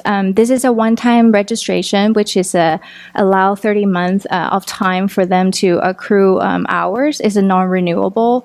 The prerequisite for this is that the applicant has to have a doctoral degree, and then they have already accrued 1,500 of hours to a licensure, and there's no fee attached to this registration. The third way is for trainees to gain experience in exam settings, such as in the government, public schools, or university or academic institution. And registration is not required, and they have the maximum exemption period for trainees in this settings will be 60 months, which is 5 years, and there's no fee to that. It's not applicable. Or the fourth way is to gain experience through formal doctoral internship or placement that is overseen by APA, KPEG, and APEC, and there's no registration requirements or any other restriction. So as the board is kind of limited in providing oversight regarding our trainee categories, so we believe that for consumer protection as a fund, it would be better for the public to inform them these are actually trainees, and then to be less confusing to the public, because in some cases that we have received questions as to want to clarify, I'm helped being by this individual, but this individual is not licensed. Are they qualified to be providing services? So it would be less confusing. So we put forward this proposal for the committee to consider. So in an essence, this proposal is we are asking the committee to consider and discuss whether it's viable or is a good option or idea to require all trainees that they want to gain experience towards licensure registered with the board as a psych assistant, so that we have some kind of oversight with them. So everybody under post. So discussion about this, or committee discussion about this? Sorry. Yeah. I think it's a very elegant idea, and I get the consumer protection aspect of it. I think there's going to be a lot of problems trying to do this, because we're impacting a variety of different institutions. We're also impacting the primary training model for psychologists in the United States. But let me go through by category. Obviously, psychological assistants should stay as psychological assistants. Registered psychologists, I see the logic of having them just become psychological assistants, but it potentially will be impactful for the types of agencies and the clients of the agencies that qualify to have registered psychologists. So there may be a fiscal impact on them. I really think if we're going to change how their providers are going to be licensed, we really need to solicit stakeholder feedback regarding how this is going to impact their institution, if at all. It's not. Maybe I'm just imagining that it is. Experience gains in an exempt setting. Again, that's a major change in delivery model for very large institutions that serve a very wide variety of people who I suspect are going to have a lot to say about this conversion. So that may present some difficulties. Again, I really do get the logic of providing the best consumer protection by making sure that everybody is registered with the board and has had to pass through that process and get fingerprinted and all those things. Perhaps the most confusing one for me is experience gained through formal doctoral internship placement. And this may be just because as psychologists we've been through this process, so we know what it's like. So I have graduate students in about the middle of the year have nervous breakdowns about whether they're going to get their APIC or APA internship and exactly where it's going to be and what state they're going to have to go to. So there are a large number of people training to be psychologists in California graduate schools who will come back here and get licensed, who are going to go to New York, or they're going to go to Minnesota, or they're going to go to South Carolina in order to get their predoctoral hours. Sometimes they're postdoctoral hours. And I'm just trying to imagine the mechanism by which we can require them to become psychological assistants in order for that time to count. So it would only be 4 people in California. Would we still be counting the hours for it?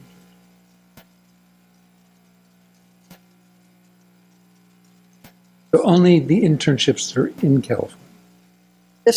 We're talking about calling those folks like assistants. That's what this is about. So depending on whether they stay In in state California. or they go out of state, We don't have anything to do with out of state. This is regulating psychology within the state. but as part of supervised professional experience, we accept Out of APA state, yeah. internships from out of state. Right. So it would only be the in-state, this isn't clear to me, in-state pre-doctoral and postdoctoral internships? This is what they are suggesting. Right. I'm just- Only in the state, yeah. So it would only be, so you realize it's not going to apply to them if they go out of state to do that. You want to do it at the pre-doctoral level? I mean, there's already a very elaborate system in place to apply for these internships. So, I don't mean to interrupt. No, I but just- can I find it can very confusing. Well, can I say that one of the things that I suggested also to the committee or to staff, and they said to bring it back, is I think if the experience is gained through a formal internship process, APA, APIC, or KPIC internship, there's no need to register with the board. And they shouldn't have to, because they have gone through quite a process. And also for accredited programs, the internship is part of their doctoral degree. So it's not even and most of the programs in California that people come from, most of them are accredited programs. Some aren't, but most of them are. So that they don't actually have their doctorate till they've completed their internship. So I agree with you. I think experience gained through a formal pre- or postdoctoral placement should not be, they should not have the psych assistant. I guess that was my biggest biggest hesitation in looking at this, but I do think we need to get stakeholder feedback on registered psychologists and people in exempt settings. What we did get from is, as I recall, from our stakeholders is about these terms, and people were in agreement that we shouldn't be calling people who were pre-licensed registered psychologists. Right. So that was already approved by our stakeholders. And I mean, but I do think we have to think, if we're going to call them all psych assistants, that's one thing.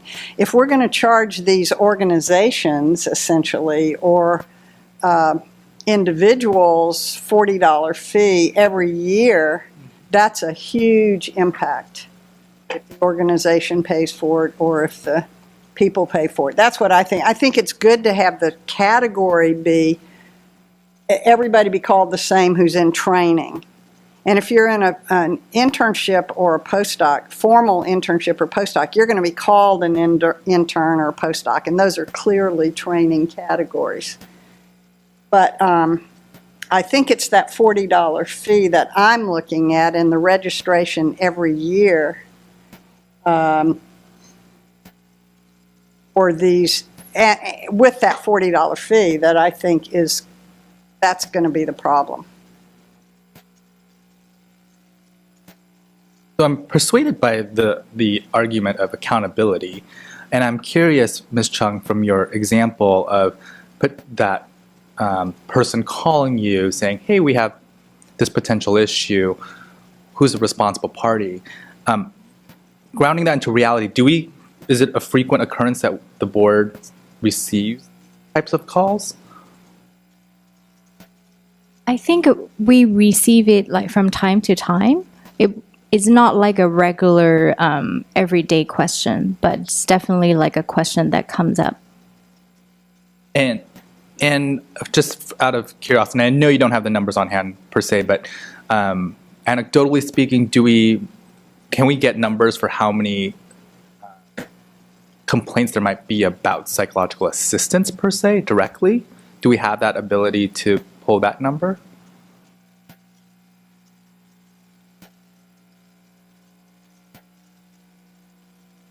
Preparation for the meeting, we attempted to do that.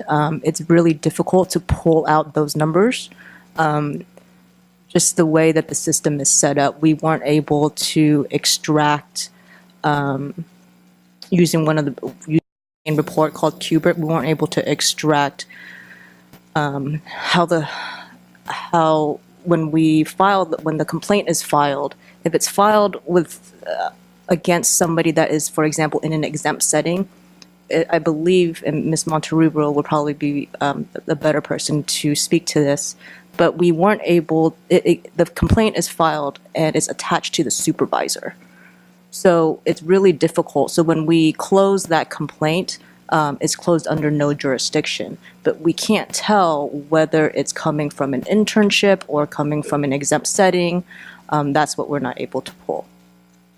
And this particular proposal wouldn't, at this time, address that issue of the mechanics of pulling that information. That is a database issue. Is that correct? Well, so theoretically, if everybody is considered a psychological assistant, the board would have jurisdiction over everybody. So if a complaint were to be filed, we would open it against the psych assistant, which is what we do now with the people that are registered with us.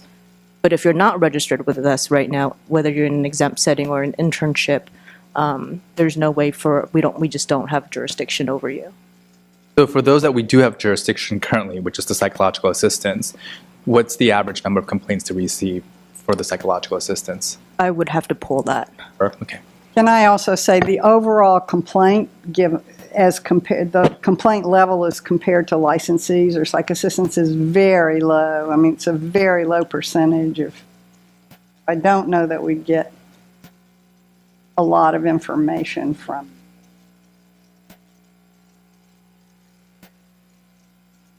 On public confusion or public protection, I don't know it'd give us what we're looking for in that. I'm curious for my colleagues in terms of some of these internship situations, from your own experiences, where is the accountability there in terms of how would someone raise an issue? I mean, I can respond to that, and I'm sure you can elaborate on it. You have to apply typically you apply through your school. Is already vetting you as you go. Then you have to go through an application process through one of these application organizations and provide a substantial amount of background information. Very strict requirements about the supervision that you get. So you really kind of go through the ringer, for lack of a better term, in order to get one of these internships. And you're being monitored by licensed, at least in California, be monitored by licensed psychologists at all times. So it's, I do think they go through a lot of scrutiny. They don't go through fingerprinting, for instance. And they would, in terms of the complaint process, that is an interesting question, but typically all of these organizations have their own complaint process to look at things. Aware of a lot of complaints within the system of internships getting lodged against individual interns. And typically they're people that get weeded out. Because institutions are not comfortable with. But if a complaint does come to the board about somebody who's in one of these training categories, it's their supervisor responsible for their actions. So that's where, not what y'all said. And just a quick addition, you would eventually see it if they were applying for licensure and there was a statement of issues, if there was a denial of an application based on whatever may have happened in the initial complaint. So you may or may not ever see that issue if they apply for licensure.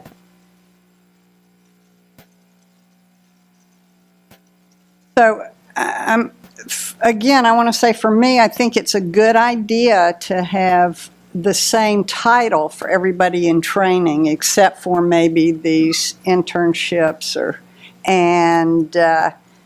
but I don't think, and I think But I don't think this fee, particularly in some of these organizations, is going to go well. Even though it seems minimal, I think that's going to be a real problem because some of these organizations really rely on government funding to keep them going and some don't pay their trainees. And so then it would, come out of the trainee's pocket, and I think that's a problem. I think it's problematic as well. There may be a way that there could be you call a psychological assistant, a registered psychologist, a psychological assistant, but the question of whether they're going to pay a fee or not has to be treated separately. Separately, yeah. But I recognize that if we register, well, of course, when we register a registered psychologist, we do have costs attendant to putting them in our system, don't we? No fee, it says, no fee. I know they don't pay a fee, Yeah. but do we have costs already? A registered psychologist is registered with the board, correct? Right. The cost for us to process their registration? Yeah. Yes, so it will be part of our workload. And then we just process them in a similar fashion as the registrants, the psych assistant. Of course, they're different to criteria. So perhaps having a psychological assistantship within that context with no fee would meet what you're hoping to do, which is to try to make this a more uniform system. And maybe we do have them register every year so that they go through those things.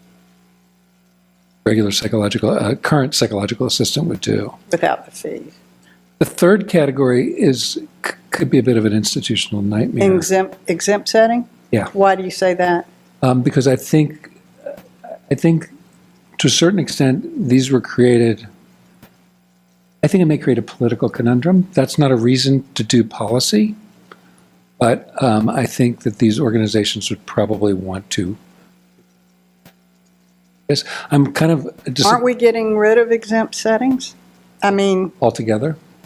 I think, isn't that what we have determined, that we are saying that you're not exempt from having to be in this training category, and you can only work there for this long without getting licensed and all this kind of stuff. So isn't that what we're doing in those settings already? I don't know the answer to the question. You probably know better than I do. I mean, I think that's what we're doing, so I just want to be clear on that. I don't want to. I think to the extent where the board used to not have a limitation for exempt settings, that individuals could practice unlimited in exempt settings without being licensed.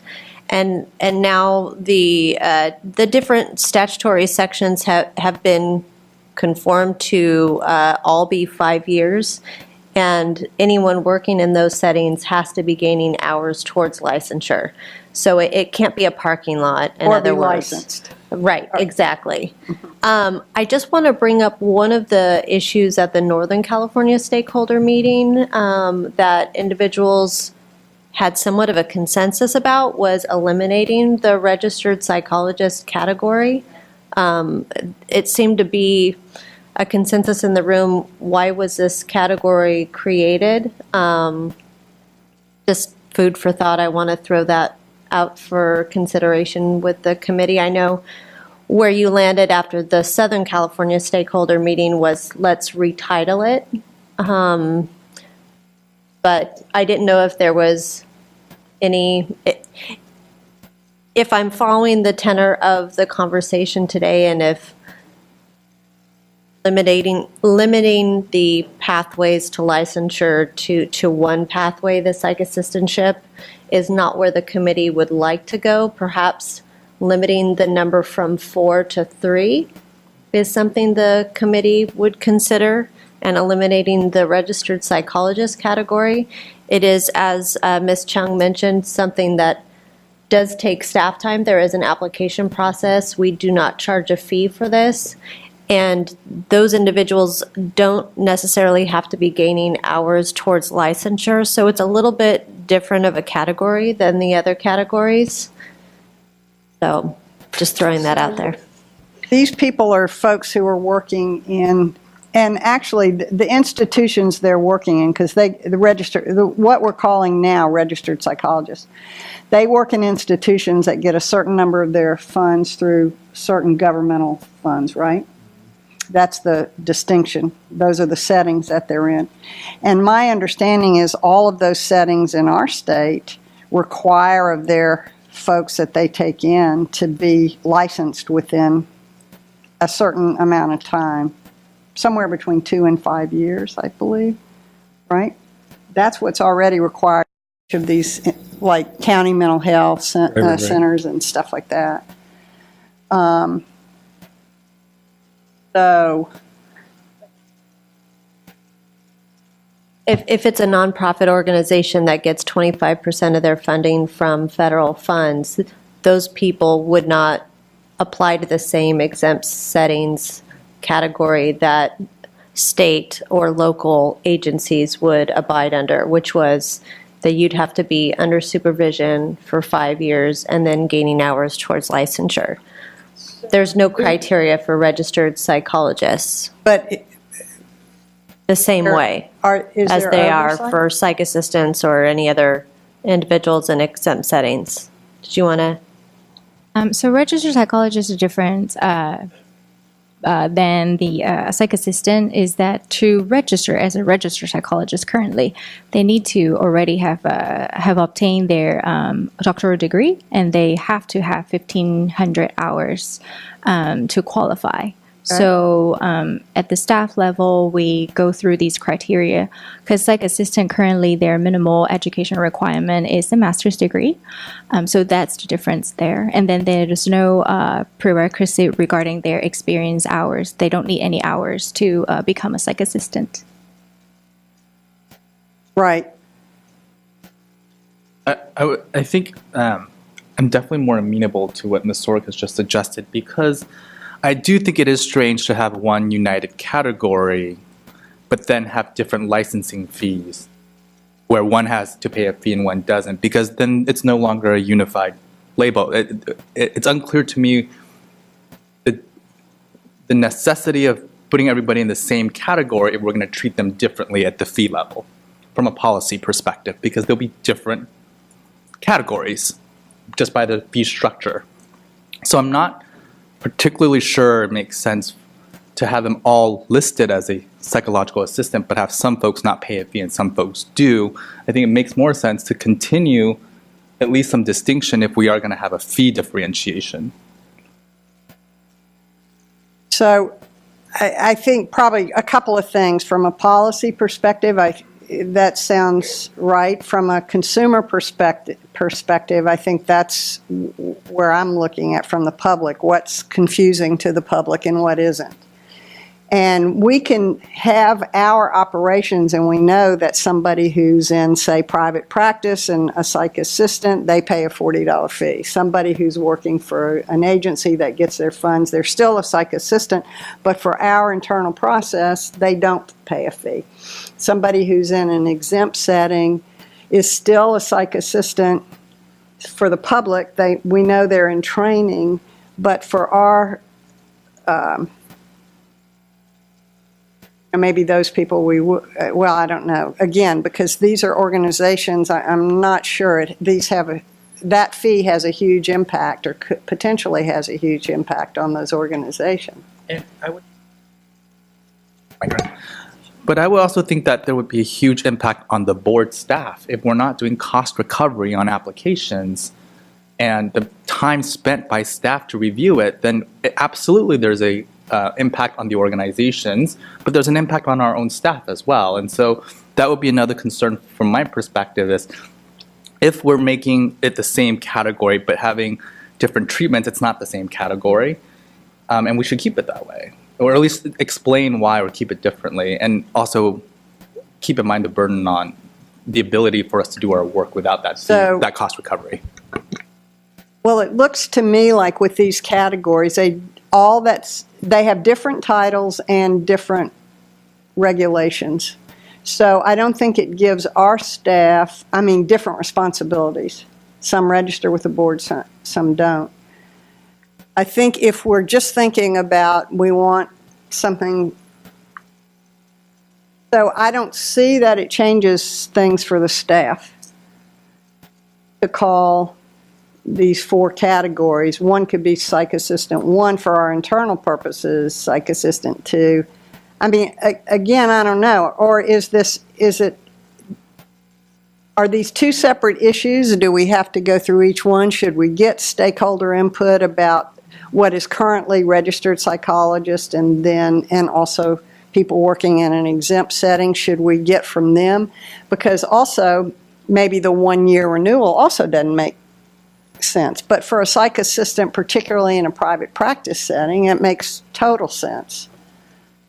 So I don't know the best way to go about this to make it less confusing to the public, but also not add extra burden to y'all. Because I do think it's a good idea to have a training category, and it's clear to the public. Anybody who has this title is in training. Or these 2 titles, psych assistant or psych intern or psych assistant, psych postdoc. They're training. So there's the communication that the person is in training, but I think the other piece to it is the accountability piece to that training. It is, while we may encapsulate them with the trainee category, I think what I've heard, at least Dr. Phillips, from your explanation, is that there are different accountability structures in the APA, APIC, and KPIC structure. Right. And so while we may communicate, to the public that they're in the trainee status, the ability to address that becomes differentiated. Because they won't, if they're not registered with the board, there's the jurisdiction for staff is limited, except to the primary supervisor, or as Ms. Orrick said, in a future license application. So that's, my question is, what are we trying to achieve by this? If it's a communication of trainee category, that's one thing, but if it's the accountability piece along with the trainee category, that's where we get a little bit in trouble, I think, with how we want to go about doing this. So if we look right now, we don't have accountability in the training category except for essentially the psych assistant and the registered, what we're now calling a registered psychologist. And these other groups of trainees have no connection with the board. And I do know about internships and postdocs that are formal. I do know their process. I don't know about people who work in exempt settings, and I don't know about people who work where they are registered psychologists. So I don't know about any process that they may or may not. I can only speak to this one, which is why I said, and Stephen also said, that we didn't think that this required and shouldn't be psych assistant. But I think there's still stuff we don't know about these others. And maybe that's where I think we're trying to blend 2 things. I'm hearing what you're saying, and maybe what we need to do is ask our stakeholders who maybe are supervisors in each of those categories to come and talk to us about what this would mean, what the impact would be. Because the simplicity of the idea is elegant and beautiful. The impact on training in the state of California is much more far-reaching than I think you imagine. So you're really talking about a major sea change in how training is going to take place in California. And that is going to have a lot of institutional implications and individual implications. I think the registered psychologist piece is probably the least problematic from my point of view. How many registered psychologists do we have, roughly? About 250. 250? That's a 50 to 300. That's a substantial number. I was imagining less, Not actually. insignificant. So we definitely don't want to call them that. No. Yeah. And I would prefer for them to be called psychological assistants. It's the category that makes the most sense to me Makes to the roll most into sense. psychological assistant. Yeah. It's just a question of how much of a fiscal impact there's going to be going from a no-fee 30-month structure to to an annual structure with a fee. Right. If we were to make them exactly parallel. And I think we need to ascertain what that impact is going to be. Not because, I mean, we are concerned about the institutions and we're concerned about the students who are getting trained in the institutions. We're also concerned about the institution's ability to deliver service to populations that are making use of organizations that are being governmentally or charitably funded because they would otherwise not get services. I know there's another argument there, and I will just say it out loud because I read it in the history of the legislation, and that is we don't want to be more closely scrutinizing people that are in paying situations where they can afford to pay for treatment or have insurance coverage than we do for people that are having to receive those services at no fee or a very low fee. But I think we also want to be cognizant of what kind of institutional impact we have and what we may be taking away from access to care. So it's a very delicate question, I think. And same would be true to a certain extent in governmental organizations. Who is it that's delivering the services? What kind of services affect them if we make them go through registration? I guess they would then be able to keep those for longer since they would be psychological assistants, 72 months. So I'm just trying to think through the permutations of it, and it is a pretty complicated puzzle. I think another option to think about for reflect this discussion would be to, one, include everybody in psychological assistant, but then have subcategories within that with different structures, fee structures, and different registration requirements.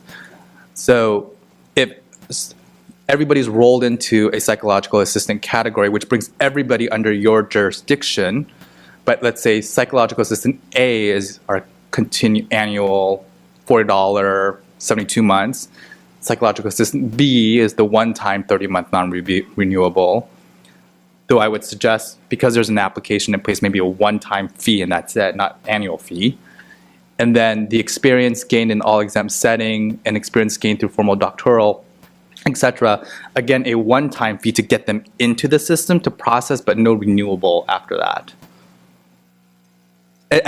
I'm not necessarily proposing that, but I'm saying that in terms of trying to balance the bringing everybody within the jurisdiction for the purposes of consumer protection and tracking complaints to, one, the staff time on processing applications, and the third piece, recognizing that we do have 4 very different categories of services and opportunities. I'm not necessarily saying that that should be the way it is, but a potential blend. There may be a fix in there somewhere. Yeah, I agree. Again, I would leave out people getting a formal internship or postdoc placement. I would leave them in their own category. They are not psych assistants. And I wouldn't try to incorporate them in there, but I think the other 3, I totally agree that would be the way to go. They have the name, they all have the name, but they're different categories. And it might be that they do register in those categories, but it's a one-time fee. And we would also need to consider the regulatory requirements and how those would change from somebody working in an exempt setting to now becoming a psychological assistant. Are they subsumed by the psychological assistant regs, which may require a different, I'm just speculating, but a different supervision structure or something of that nature. So there's a lot to consider here, but I do think it's a very useful topic for you to have introduced. I don't know if you were expecting us to make it so complicated, but but there's a lot for us to consider, and I don't want to do this hastily and then have. so let's think of what we would want from staff before our next licensing committee meeting.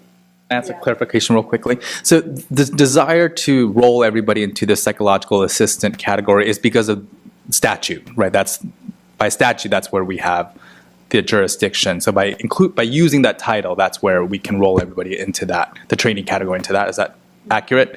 So it is the reason why we're trying to force is not the right word, superimpose this title, if you will, onto these different potential settings is because there's a statute that allows us to do that. So it's possible then it might not be this solution, but it might be a statutory solution potentially. Not that that's easy, but to broaden the category for these different areas of interest to bring them within our jurisdiction. Is that a fair way to think about that? That if we can't fix it on this end, we can fix it on that end? I think we can pursue like the appropriate direction if the committee desire what the committee thinks that's the most suitable for these trainees, and then we can pursue either direction, and then we can take into account all our statutory language and regulatory sections that affect all these trainees and do a encompassing review with that. So it will be up to the committee suggestions where we should go. So what I'd like to do, and I want to see if y'all agree, is for our next licensing committee meeting to send out something to these specific exempt settings and to settings where there are registered psychologists, and say, at the next licensing committee meeting, we're going to take a look at your categories of training, something like that. And Potentially, I think we should tell them and potentially Yeah. change the model so that these people will have to register as psychological Right. assistants. Though, quick clarification, I believe staff did that already once. So with this particular proposal, it has been floated out to the world. So it's not necessarily the first time that some folks are seeing it. It might be more than once outside of this committee. Is that a fair statement? So in preparation for the meeting, I can go over the list of the stakeholders that we contacted. okay. Contacted, And who replied to you, or did, you just said come to the meeting, is that right? correct. Okay, and what did, I'm sorry, but what did you say we were going to be doing? I want to know what message they got. So we explained the 4 pathways to licensure, and that we were submitting a proposal to the committee to standardize those pathways into one, which would be the psychological assistant, and then we invited them to come to today's meeting. Okay, And so those departments are California Department of Human Resources, Public Health, Healthcare Services, Department of Corrections and Rehabilitation, Department of State Hospitals, CalVet, KPIC, APIC, California State Association of Counties, UC Regents, UCSU Chancellor's Office, American Federal, State, and Municipal Employees Union, Local 2620, and I believe NAMI as well. I think that's a great start on the list. I think we should be sending them to the Student Counseling Center at your academic institute. I think we should be more pinpointed than just our general stakeholders list. Somebody goes to the UC Regents, I can only imagine what It never process got to where it needed to never go. gets to anywhere. So I think we'd need to contact the relevant portions of the agencies that are involved. and, I think a way to do that is you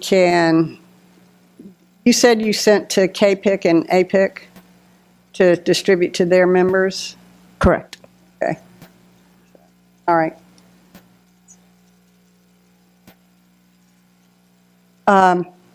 Yeah, I agree. College counseling centers, wherever there are these training or university counseling centers, those particular training programs is where we want, where people are being trained to be, they're in the process of getting their supervised experience to be psychologists. As to registered psychologists, I assume we know where the registered psychologist is working? Where they're working? The kind of agencies No, where the they're working. nonprofit organizations that, They're registered for? yeah, because they have to put that on the application. I think we should contact each one of those agencies, too. Those agencies, yeah. I know that's a lot of work, but understand you're suggesting something that's going to really change the way they deliver service. So I think we really want to give them the opportunity to be able to weigh in what the impact might be so we can think this through in a way.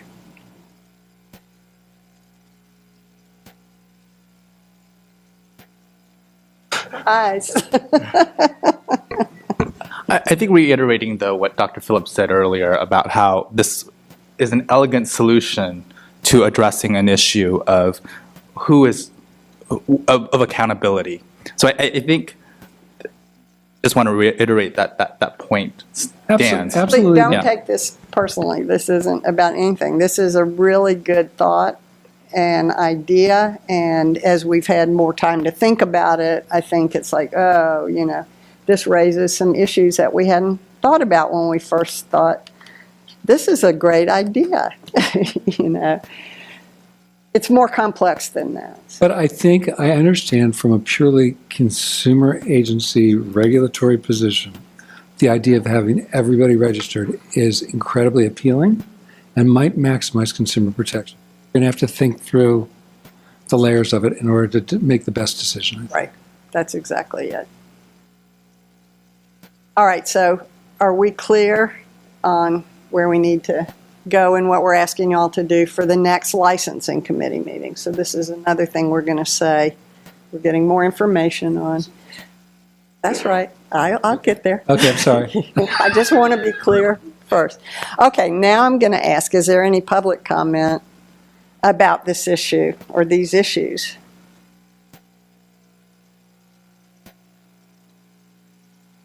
Hi, Elizabeth Winkleman, California Psychological Association again.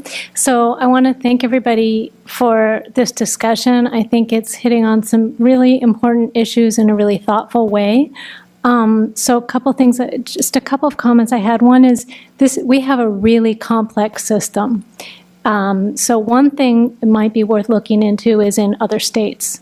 How do other states do it? The first state I got licensed in, I guess I won't necessarily, you just turned in your licensure, your supervised hours at the end, and you had to have a licensed psychologist swear and attest that you did the appropriate hours. There was no registration, there were no different categories, you just had the supervised experience. So I know we're not going to go to something as simple as that, but just to point out that California is like really complicated, and if we're going to make changes, we want to do it really thoughtfully. But the other thing is, in terms of the consumer protection, that psychology trainees are already ethically and I think legally required to say that they are trainees and to provide the information as to who is supervising them. The supervising psychologist has a great deal of responsibility, legally and ethically, for everything that happens with the psychology trainees' clients, and the clients certainly know, even if they don't know that they can complain about the psych assistant, they know they can complain about to the supervisor and about the supervisor who's a licensed professional. So that's part of the consumer protection issue that I think it's important to keep in mind. I wanted to say also that I really appreciate your discussion about the stakeholder feedback, because whereas I'm a very practical person, I would love to just clarify this and streamline it too. I am concerned that there could potentially be some unanticipated consequences, and unless we find out what is really happening, like with the registered psychologist, as you suggest, going to where are they actually registered, would it make a big difference or not? What are the differences beyond just the fees? The fees, I think, could be handled, as Dr. Fu was saying, in terms of you can, still call them a licensed psychological, you could call them a psychological assistant, but maybe say, well, the fee is waived in XYZ circumstances. I don't think that's really as much of a problem, although it is a staff burden, as is this going to have an impact on the availability of services? Is there some way in which they must be registered as a registered psychologist as opposed to psychological assistant to be able to provide services in those particular settings? I think it's really important to figure that out. Oh, and then the other idea I had, which again would require stakeholder feedback, is if we were going to consider, or you were going to consider, simplifying things, and there might be a way to collapse the psychological assistants and registered psychologists if it would not, reduce the services and the access, is also possibly considering as exempt both the formal internship and postdocs and these other exempt settings. In other words, I don't know that we necessarily, if we get the stakeholder feedback and make sure, again, it wouldn't have an unanticipated negative impact, why not call that an exempt setting too? So you could have the exempt who don't need to register with the board, and then the people who do need to register with the board, and just make sure to do it in a very thoughtful way as you are all considering. Thanks for that good feedback, So much elegance. Huh? So much for what? Yes, I'm also torn because as an administrator, I love. Could you introduce yourself, please? Thank you, Dr. Jackie Horn. Thank you. Renee Pugliati, Executive Director of CAPIC. I'm torn because as an administrator, I like the streamlined point of view of it all, but it is very complicated. I think that what everyone on the panel has already said is on point in terms of getting stakeholder feedback. I mean, the one thing that comes to mind to me is how insurance companies treat a registered psychologist versus a psych assistant in terms of reimbursement rates. So there's a lot of different factors that are involved in doing this. I do actually like the idea of having everyone registered with the Board of Psychology on some level, everyone who's being trained. They are directly, the primary supervisor is directly responsible for them, but still having some formal connection with the Board of Psychology is probably a good thing. But how to tier that with the oversight that's already been given at formal internships like CAPIC and APA internships and APIC, that basically the board's already delegated responsibility to us to do some of this oversight. So just keeping that in mind. I don't have any solutions besides the fact that it's a good idea, and if we can streamline it, and that'd be great. But there are, as you said, a lot of complicating factors. There's the public perception. What we're trying to do multiple things. We're trying to say how the public sees these trainees. You're trying to also look at accountability from the board's point of view, but you're also looking at licensee issues. With APA being a formal internship and having students from APA internships, say in New York, coming here, there's a difference between trying to gather hours for licensure and having those recognized by the California board. And that's a separate issue from someone being at an APA internship in California where the Board of Psychology is directly responsible for, well, the supervisor, through the supervisor, is responsible for protecting the public. So again, there's various aspects of trying to do these changes. If we can, I think it's really smart to try to do different tiers. Like Mr. Fu was mentioning as well earlier on. So, but I don't have solutions, but I really applaud everyone's efforts to try to simplify the regs for the public as well as for the board. Thank you for that feedback and also the thought about insurance companies because and reimbursement and title matters, and we've certainly heard that. So thanks for that reminder. I'd like to ask members of the public who are here, because this is going to come up at our next licensing committee meeting, and if you could reach out to your internship folks and postdoc folks and trainee folks who are members, say, of CPA or CAPIC or whatever, about attending this, or if they have input to give, we'd really appreciate it. This is more of a timing question. I think there's a general consensus here, well, we haven't voted yet, that we're going to think through this proposal a little bit more, but does this affect the larger, I was going to call it monstrosity, but the larger package that we've been working on so diligently over the last years? Yeah, so predating obviously me. So I'm curious how this, if we're messing up a timeline that you had for us.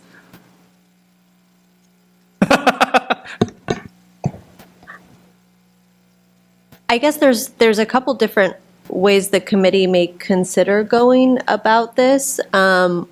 This may be a larger policy question, and I think the discussion today seems to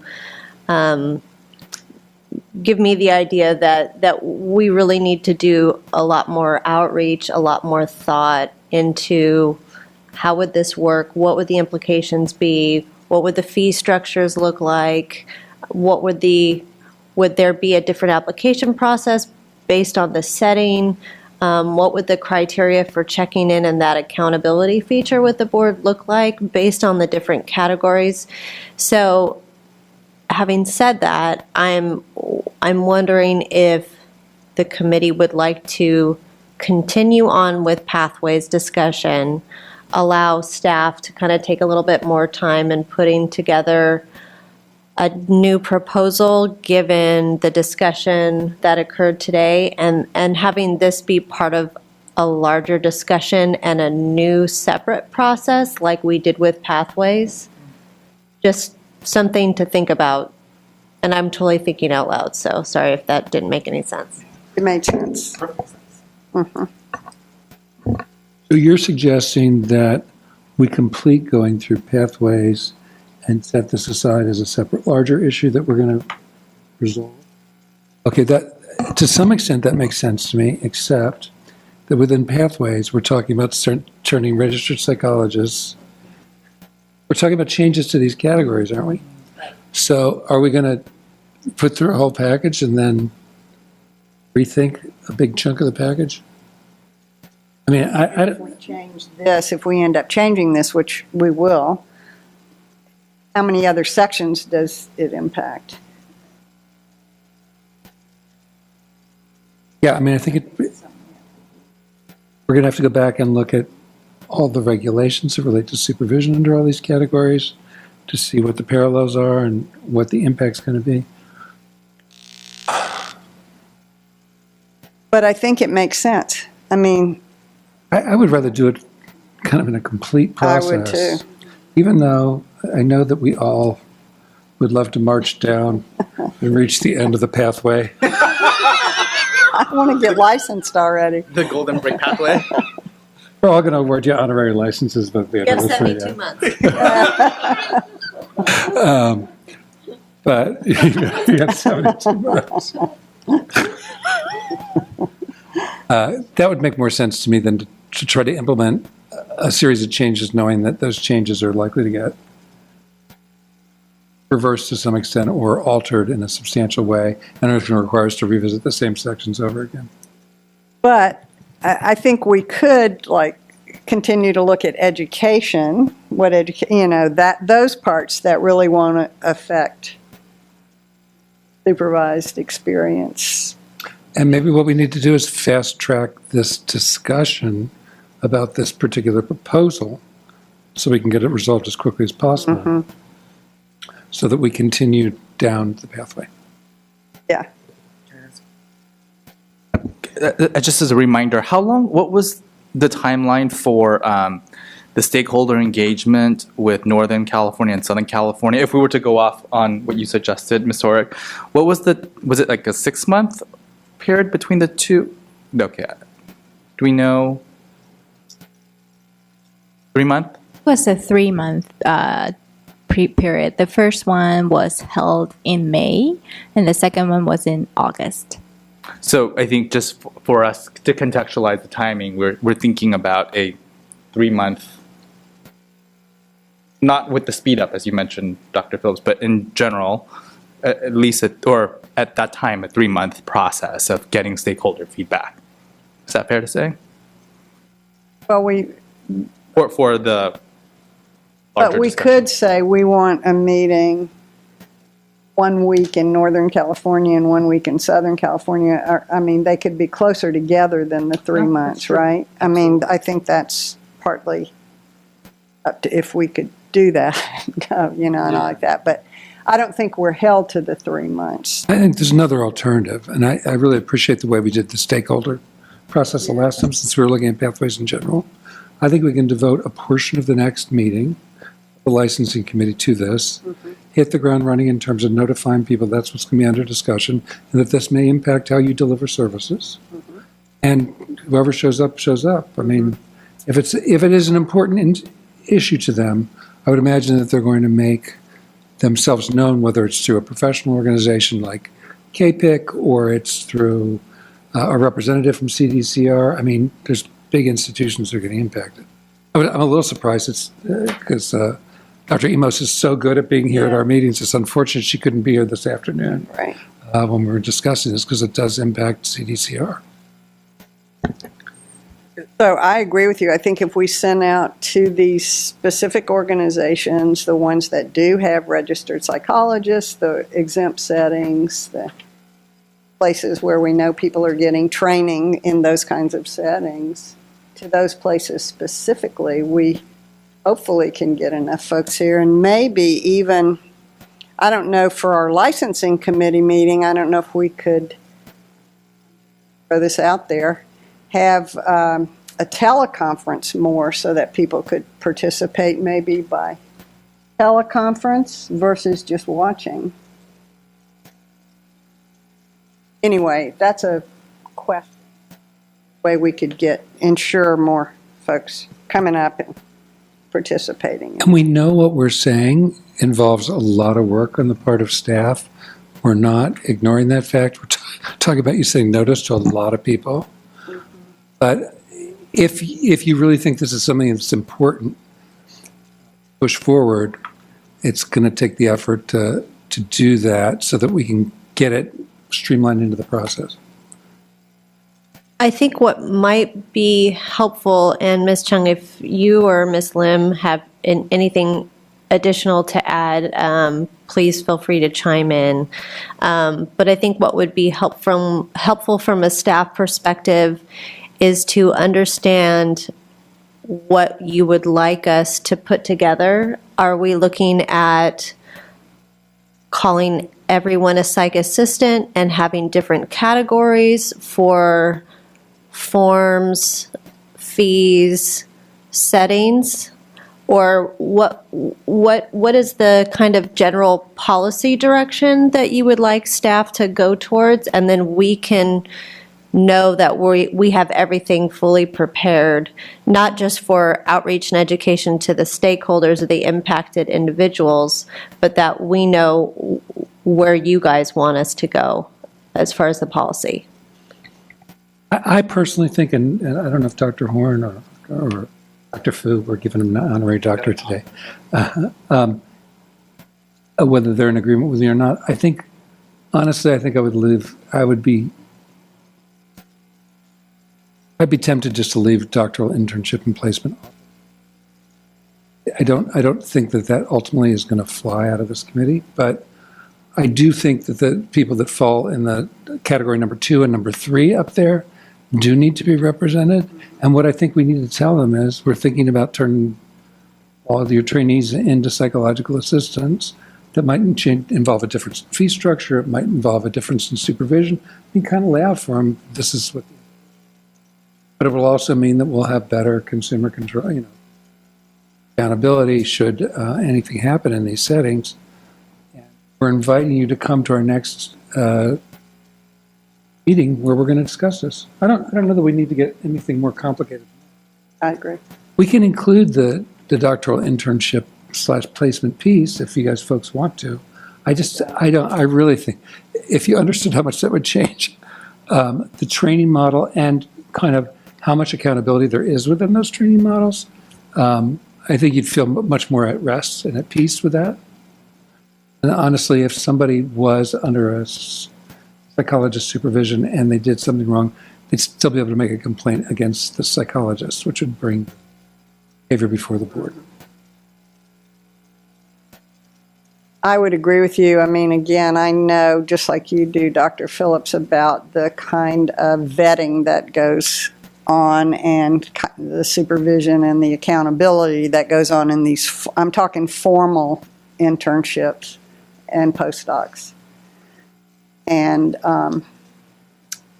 so I would leave that category out, but all the other categories of training, and those would be the institutions I would invite, not the college counseling centers, but the college counseling centers if they're an exempt setting. Yeah, right. But if it's, yeah. They have registered psychologists. Yeah. And they're getting their experience via an exempt setting. So I think as we move forward, I would be curious to at least better understand the type of vetting that not only the last category in this particular case, the experience gain, but also if we can, in more generalized, broader strokes, understand the accountability structures or in the exempt settings, because I don't want us to misconvey that we don't think that our government organization exempt settings are also applying the same rigor in terms of that selection. So I do want it to have that perspective that as of currently, we see these two areas as not having a inclusion on the board, and so that I would want to see from both those last two categories what their processes are. And I understand with the government folks that might be a little bit, there's a lot of different agencies, so that might be a more challenging audit, but I think I don't want to misconvey that we are giving one the benefit of the doubt and exempt institutions not the benefit of the doubt, if that's a particular case. Because I don't think we know enough, and I think that's a good point. I mean, we do know, like we've heard from Dr. Emos about CDCR, we know that they do a pretty extensive, but they're also, I think that's part of, they also are formal.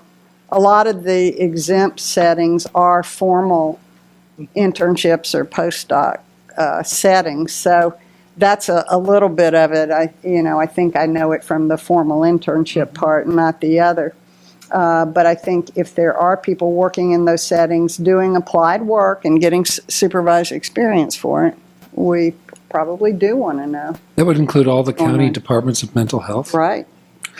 Probably include all their child abuse and elder abuse reporting agencies.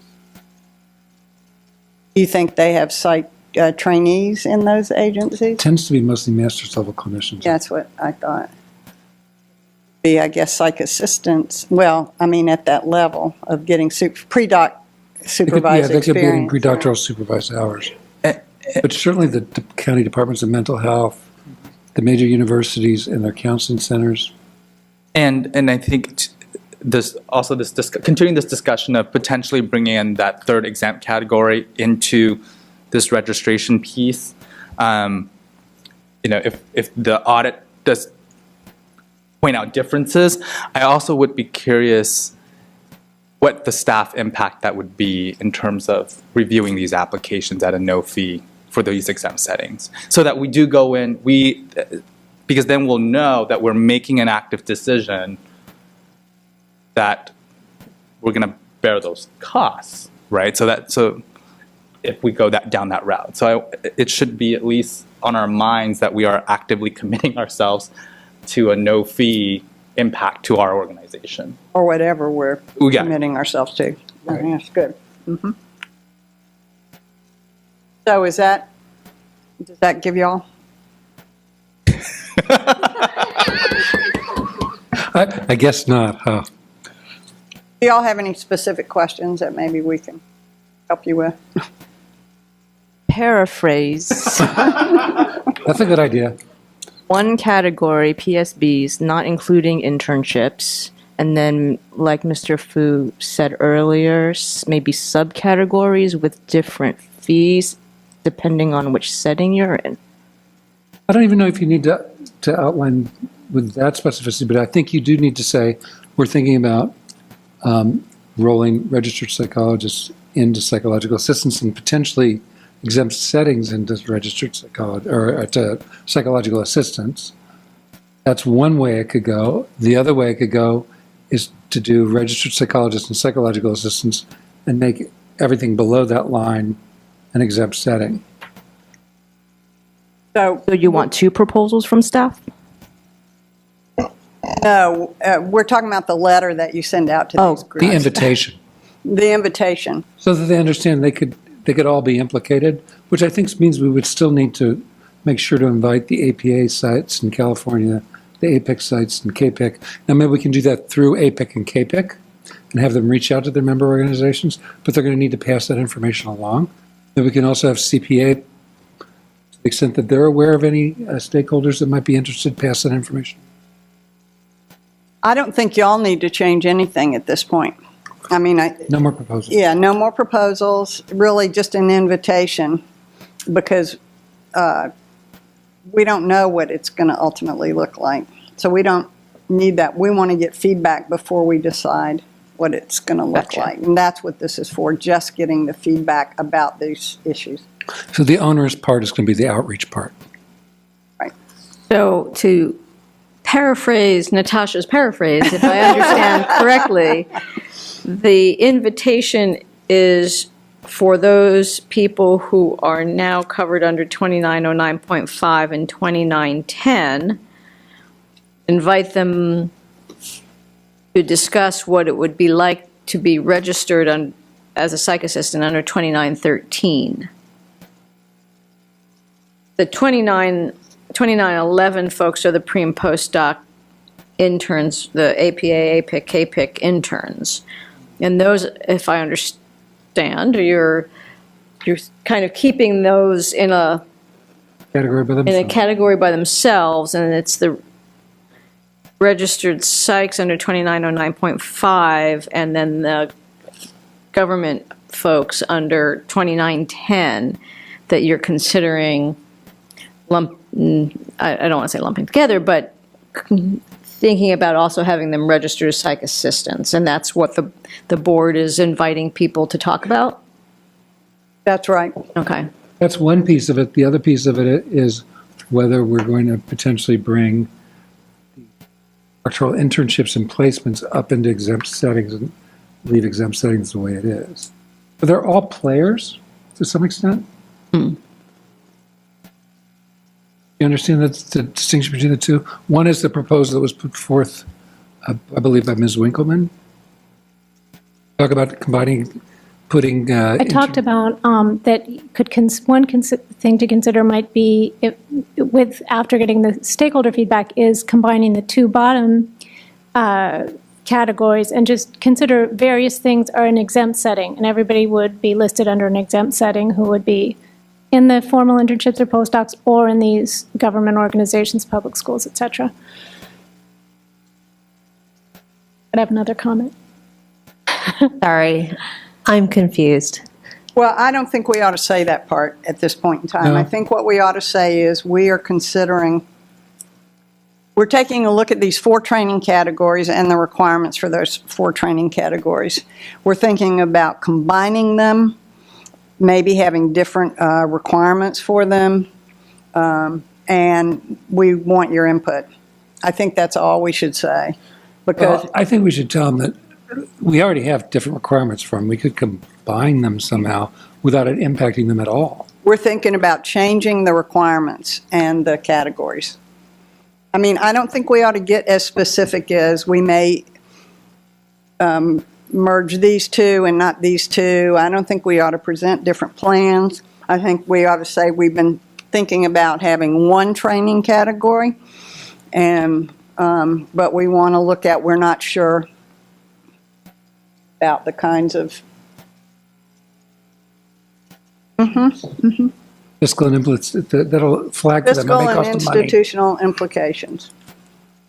And service delivery, you know. Right, and access to service. Access to service. That's what we want to look at. So the invitation will go out to individuals under 2909.5, 2910, and 2911. I wouldn't do 2911, that's the internships. Formal internships, would you? No, but if we ultimately decide then to put them into exempt settings, That has no impact on them. it probably really doesn't, no. But an invitation to the party never hurts. I think we should also invite early career psychologists.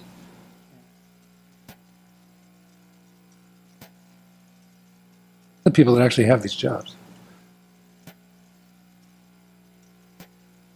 I'm taking a step back real quickly to the questions I'm hearing and the paraphrases I'm hearing. The original question, Ms. Sork, was, what is the policy guidance going forward for us to have these stakeholder meetings in the first place? And Because typically when we reach out to stakeholders, they want to know what the policy question is you guys are bringing to the table so they can be fully informed and ready to participate in the discussion. So if it's open-ended, they're less likely to come and be prepared to have the conversation. So I hear the concern about not having a proposal specifically per se, but I also want to balance that with what we just heard about getting folks to actually show up and respond. So I wonder if it's a helpful exercise, instead of thinking not of a proposal that we're presenting, but the questions that we're asking instead. Like, I think in the solid notes that we got, there were several questions that we're asking. So I think maybe and that would then include a larger and broader audience that would include those in those formal doctoral internship placement. I'm not as nifty and I can't cite the code the way you just did on what section, but I think that way we ask the questions instead, we could then have that larger audience, which would include what you mentioned, Dr. Phillips, but also our folks in that last category. Well, I mean, the policy question we're asking right now, which is the one that you originally posed, is should all or some of these categories be relabeled and retreated as psychological assistance? That's not a very elegant way of putting it, but should some or all of these categories be considered psychological assistance and treated accordingly? But I would also include the purpose of why we want to roll everybody into this, and that's because there is, at least from the memo, a concern about jurisdiction and about a concern about accountability. And I think what we've heard from this discussion today is that there are certain places that have a very high threshold for vetting and for evaluating their interns, and then there are some places that we just don't know about. So it might be that the question is, in addition to we're thinking about combining everybody to psychological assistance, is what are the opportunities for someone to lodge in a complaint at some of these institutions? Well, I think the institutions themselves could respond to that while they're here. I don't think we want to raise that question necessarily, but I do think this is intended to address things like access to cost to the institutions, consumer protection by adequate oversight by the Board of Psychology. I mean, we can give them a feel for it, but I think if we say we're threatening to turn them all into psychological assistants, if that's going to get their attention. That's a mistake. That'll get their attention. And their reaction, maybe I'm imagining their reaction is going to be substantial, but I do think it has big institutional implications for some of them. I think that's what we want to highlight, that this may have, we want to make sure that we haven't, that in, whatever we do still allows good access to care, preserves the training, blah, blah, blah. Integrity of the training Integrity model. of the training model. Are we writing the preamble to the stakeholder meeting? Is this? And something, and is also helps consumers, confusion that may exist among consumers about Services provided.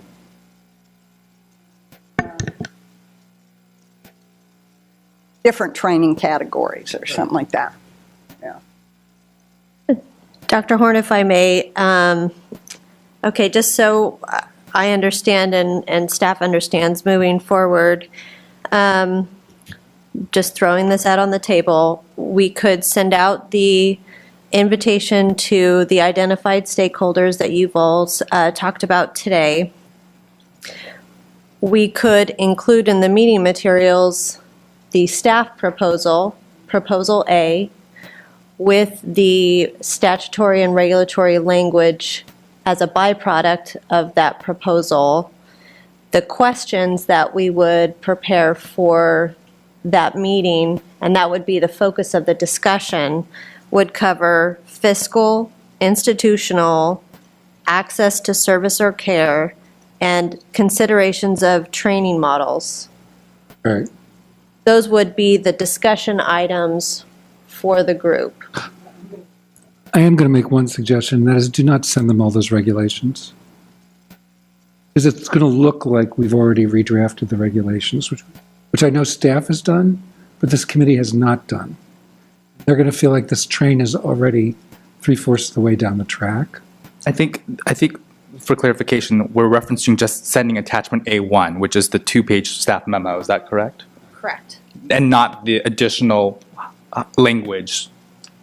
Okay, so that's helpful because, at times when we talk about what is the authority for this? Maybe that's just staff materials that we have on hand in case we need it for reference. Right, Okay. right. The And- memo is great. The chart right there is really good to show us who's there now and what's there now, and what your suggestion is, but not how you would change the regulations at this point. And I think we want to make it clear this is a proposal from staff to the committee, and the committee wanted to seek feedback, so that they know that this isn't even, just at the nascent stage where it's just been suggested to the committee wants to look at it. I have a quick question. So from the stakeholders that we contacted for this meeting, so when we talked about the proposal, they're very interested in looking and reading through the actual proposed amendments. So would the committee be open if they ask us that we could send them the language, but it's not as part of the invitation? Or is there a better way that you would suggest us to? I like that, to do that, but make it clear that this has not been okayed. It's just part, by the committee, it's just part of the proposal. So if they want to see what staff is proposing to the committee, I think that's fine, but not as part of their invitation. Yeah, it needs to be really clear that this is not language that we've gone over. Right. Because they're going to feel like the process has gotten much farther past them. We want to get them involved in the process early as opposed to. So are we okay with that? Is that all right for us to do, Ms. Marks? I think it's okay. I think the problem that I see, I mean, all these materials are public, so if somebody asked for it, they could obviously get it. Right. My concern is what might, for lack of a better word, be called the rumor mill. And I think it's going to get out, it's going to be passed around, it's going to be a game of telephone where it's, hey, do you know that next year you're going to have to register? And it's a little bit of my, it's a little concern that it is a cart before the horse, the horse having to be the policy first, and then the cart is the language to get there. So I think I would exercise some caution in doing that and providing language and say, well, even with all those cautionary tales of this is just staff's proposal, et cetera, I do think it's potential to spin out of control is kind of high. So we haven't weighed in on the actual language yet. So we're just at the proposal stage. So maybe it's fine to not, I mean, we don't want the language included in the invitation. I think giving them the draft regulations as they've been drafted by the staff is going to create a Chicken Little phenomenon. People will start acting as if this is the changes that are being made. I don't actually think it's a great idea. Unless they're insistent, you can just say, well, it's public material, but the committee hasn't even looked at these. I think what I'm hearing is that there's a differentiation between the stakeholder meetings we did with Pathways to Licensures and this model, because with the Pathways model, as Ms. Marks pointed out, the committee did have prepared language for that discussion, and so it allowed those meetings to occur without the rumor situation. And so given that context, and what we're trying to do now, does it make sense to include it in our licensing committee meeting in April? It sounds like we might need a separate stakeholder meeting outside of our licensing committee meeting that we had scheduled.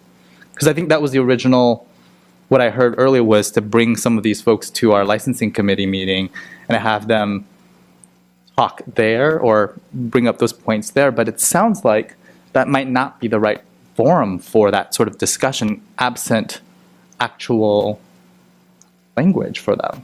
Is that? I think it is a good way to do it, actually. I don't think we need that formal stakeholder meeting like we did for the other, because I think if we say, and I'll get to you in just a second, Ms. Lim, you may have something better to say than I do. But I think if we present them with just the proposal, with that chart, say what we're going to be talking about, what kinds of things we want them to weigh in on, then we draft the regulatory language. We haven't, but it's opposite of what we did with pathways. We want to bring them in really early. Pathways I see as a little bit different because it was much larger, going through the whole thing, and when we ended up questions based on that. But this is a question we want to answer before we continue part of pathways. If we're going to keep, I think, the process moving forward with pathways in a manner that's as efficient as possible while soliciting feedback, I think we should really do it. I do too. Part of the next committee meeting. As part of the next committee meeting. Ms. Lim? So in the previous stakeholder meetings, when we included the language, we also included the questions. Right.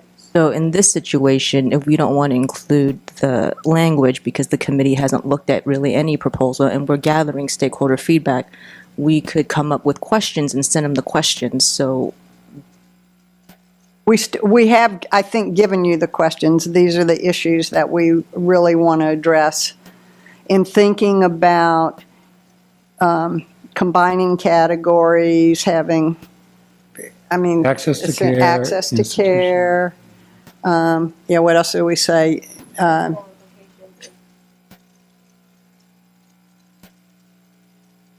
Those are what we want them to focus on. Right. And consumer protection. Well, that's part of our proposal, right? We think it's more protective of consumers, and you might want to elaborate a little bit why we think that's more protective of consumers to have this than is in this current memo. Yeah, I wouldn't actually, I probably wouldn't actually use this memo, but I would take chunks out. For instance, that chart is really helpful, and kind of frame the issue. So, the reasons why we're driving toward, well, actually, let me take, what is the consideration for pulling everybody into the psychological assistant if we're not going to use the memo as sort of the grounding exercise? I want to use the memo. I think it's good, except for just, again, adding what is protective about this, because I don't think that was explained very well. Because my understanding of why we're having this discussion is because we want to bring everybody within the board's jurisdiction. Or Maybe. We did want to, but not anymore with potential exclusions.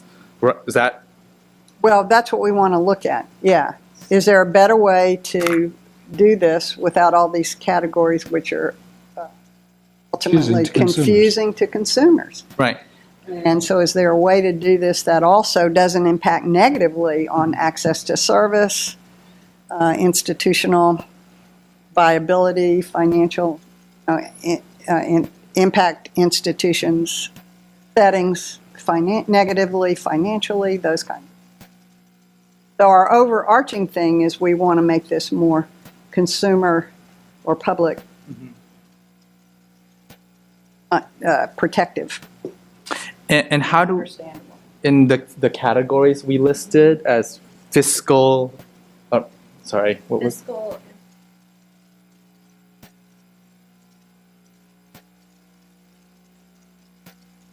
So the consumer protection piece, do we need to elaborate that a little bit about what we mean by that for That's some of what these I was saying, Yeah, I think because you she should just know. has one sentence at the end, this would be more protective of consumers.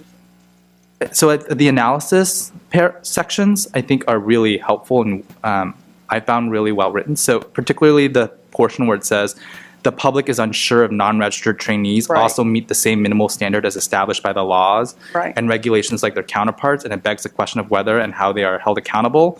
Should any violations of the law and regulations occur? I feel like that piece is really crucial to our consumer protection piece, and from my perspective, why we're having this discussion. And so including that would be helpful. So I think that's what we decided, to include that as part of the letter there, the way we're framing it or as an attachment to the letter, the way we're framing it for them. We clear? We're all on the Hearts and minds same clear? page here? I'm going to ask y'all because y'all have to send it out. Is this clear? Definitely. Say definitely? Yes, it's clear. And then, of course, we'll reach out to you if we have questions. Okay. That's totally fine. I would ask if the chair would mind looking at the invitation letter before we send it out as a draft. Not at all. Thank Chair you. tends to be kind of picky, so. Y'all are okay with that? I'll do it. Okay.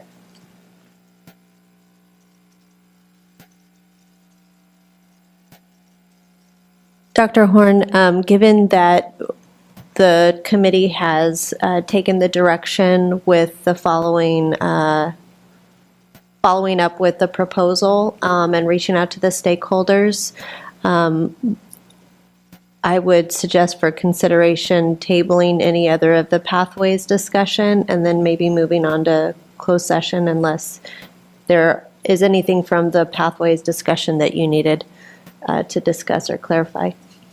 I think that's a good idea. I think we have some more public comment, so, but I do think that's a good idea because there are going to be other things that end up being impacted by the decision, other parts of pathways that end up.